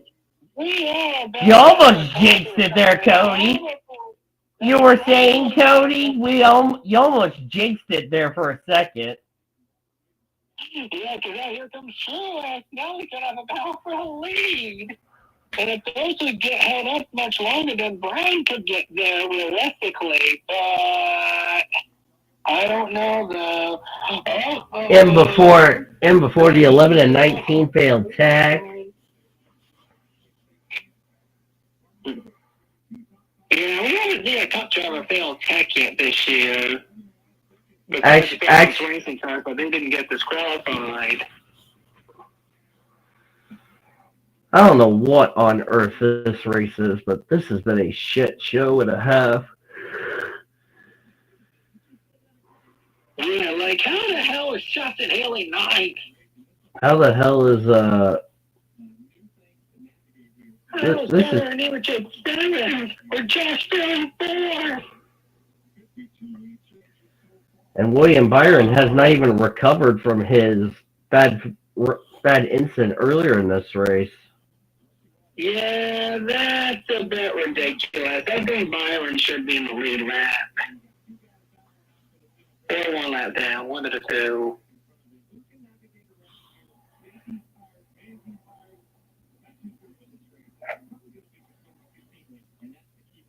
I really do hope there's a caution. That's the only way that's going to make this race any better, in my opinion. Because stage 1 was really good. It was at the start of stage 3 when things started to be a shit show. It's not that it's boring because there was a lot of action in this. Just another race ruined by bad year. Bad year. And it looks like we're going to make it, unlike last week. As far as the stream is concerned, I could do an outro. I got clothes on, sis. It's just your name. Did you not know what Sean said about Jesse? Did you not know what Sean said about your sister? I gotta go bust Taylor. Oh, what? Tell him, Cody. I said, my PR, Jesse, yeah, my sister's gonna hurt one of your female drivers.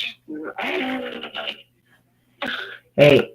At least it's a female driver, not a male driver. Let's get that right. Yeah, we get to watch a cat fight. I love cat fights. They're my favorite. How am I ejected over a cat fight, Cody? You derping ostrich. I love cat fights.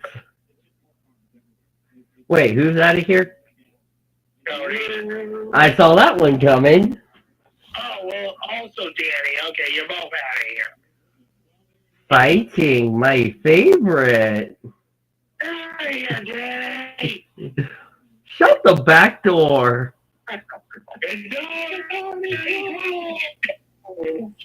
My dinner was $52.86 last night.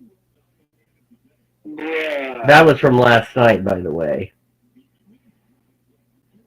Come on, hold them up and get that flag. Hold them up and get that flag by NASCAR. So it can be a 3-car battle for the win. Or better yet, let Austin Brown wreck out Hamlin. That's better.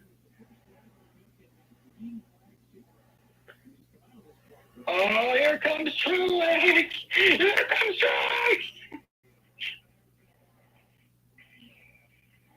We somehow made it through that cycle without a caution. What a glorious shit show.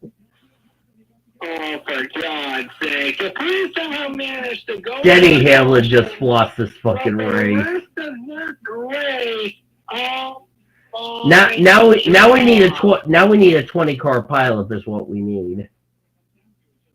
All right. I'm trying to find out. This is going through a ridiculous town. I can't wait for Sean, Cody, and I to react to Talladega later this year. And watch all of us scream and hold each other together and go, "Oh!" We may have something wrong with Bubba here. Oh, Bubba doesn't like his team motor for some reason. We let him go. And now... No, he got shoved up. He actually got shoved up in the marbles.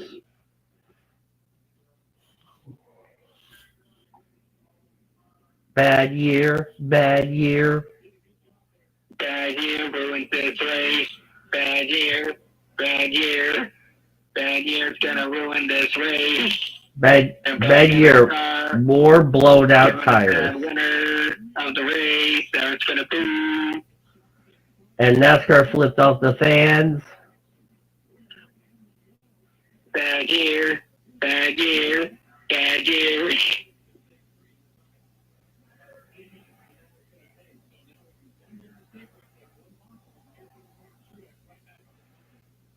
Get him, Truett, get him. No, you're not getting him. Burn before Hendrick pays the officials to have both the official time. No, actually, RFK should do that. Yeah, that makes sense. And before Hamlin blows his tire, and this would be funny. Oh, and they cause a caution and everything goes haywire. Hey, Chris Bush, I got a fun idea for you. Hold on, till you get a black flag. Hold on, till you get a black flag. I don't need. Brad is falling off the face of the earth when it comes to this race. Yeah, Chris Buescher decided to submit to Danny Hamlin. Oh boy, somebody said we almost had a wreck. At this point, they should cause a wreck. Cause a wreck and wreck 30 cars, and I'll say Michael McDowell wins at Bristol. Just kidding. You're crazy.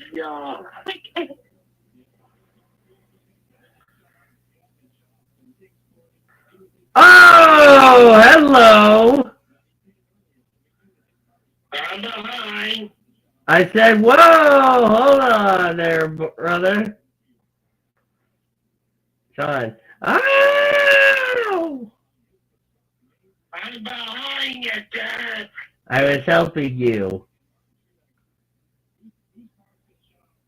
Let's see, 6 to go.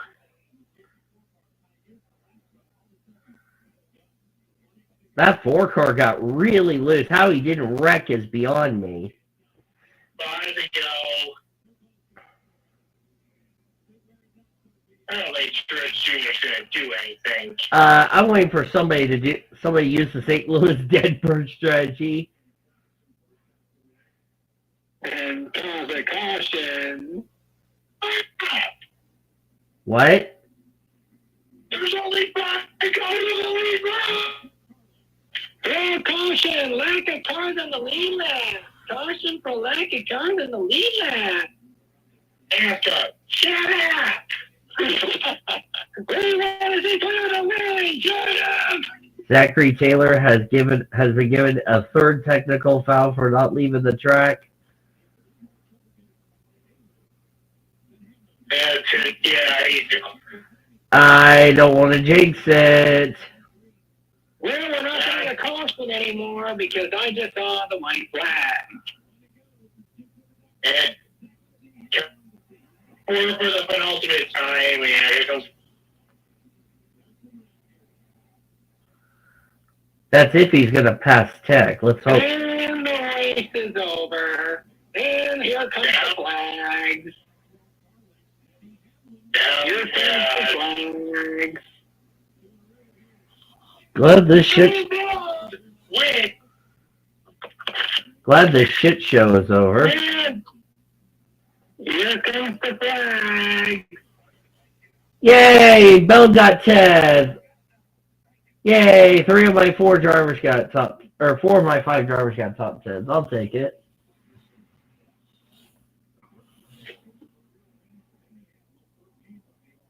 And here comes the flag. Everyone's doing. Yes, Denny Hamlin.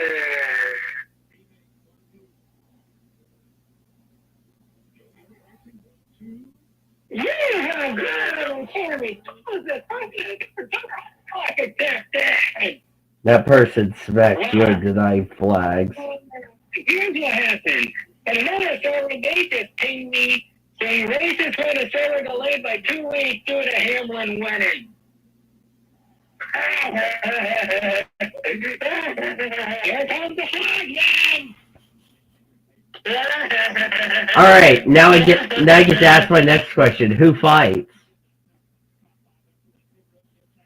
Oh, I thought just right in the right 0 on the 10 because I want to see Cedric and Wreckhouse fight, and then NASCAR starts punching and starts choking Austin Cedric, and then the officials get suspended for 1 race, and then they call for the Xfinity officials to be in the Cup Series, and then they watch stupid driving, and then they slap Ty Gibbs rather, and then they denied flags. Hey, don't check the racing chat in my server. All right. Rate. Cody, what would you rate? As Denny Hamlin's going to nose in the wall one of these in a minute or two. Well, first of all, I know the hashtag's going to be going around in a different server in a second. It's called hashtag F4 Denny Hamlin. Second of all, I'm honestly going to be giving this race probably a 5.5 out of 10, mostly because bad year ruined the race. Otherwise, it would have been probably closer to an 8. I'm gonna say a 6. Sean? Fair enough. Both of you guys are so harsh. 1 out of 10. No, NASCAR just said 10 out of 10. They said they hate you all. So it's like, whatever. All right, ladies and gentlemen, that is going to finally do it for the Food City 500 race reactions that we didn't expect to have tire problems. But I want to thank you guys a lot for joining us. If you guys enjoyed this awesome reactions, be sure to give a like. If you haven't considered subscribing yet, I highly recommend you do so in order to keep up with some wonderful content coming out in the near future, as well as future episodes of your favorite podcast coming out throughout the rest of this week and onward to the next. For Sean Art, for Cody Smart and Sean Art, I'm Dave DeVold, AKPCS Blue Hedgehog 26 signing off. And you've been watching another broadcast of PCS TV, the best in racing since 2017. Have a great rest of your Sunday. We'll talk to you next week from COTA. We'll see you then. Bye, everybody.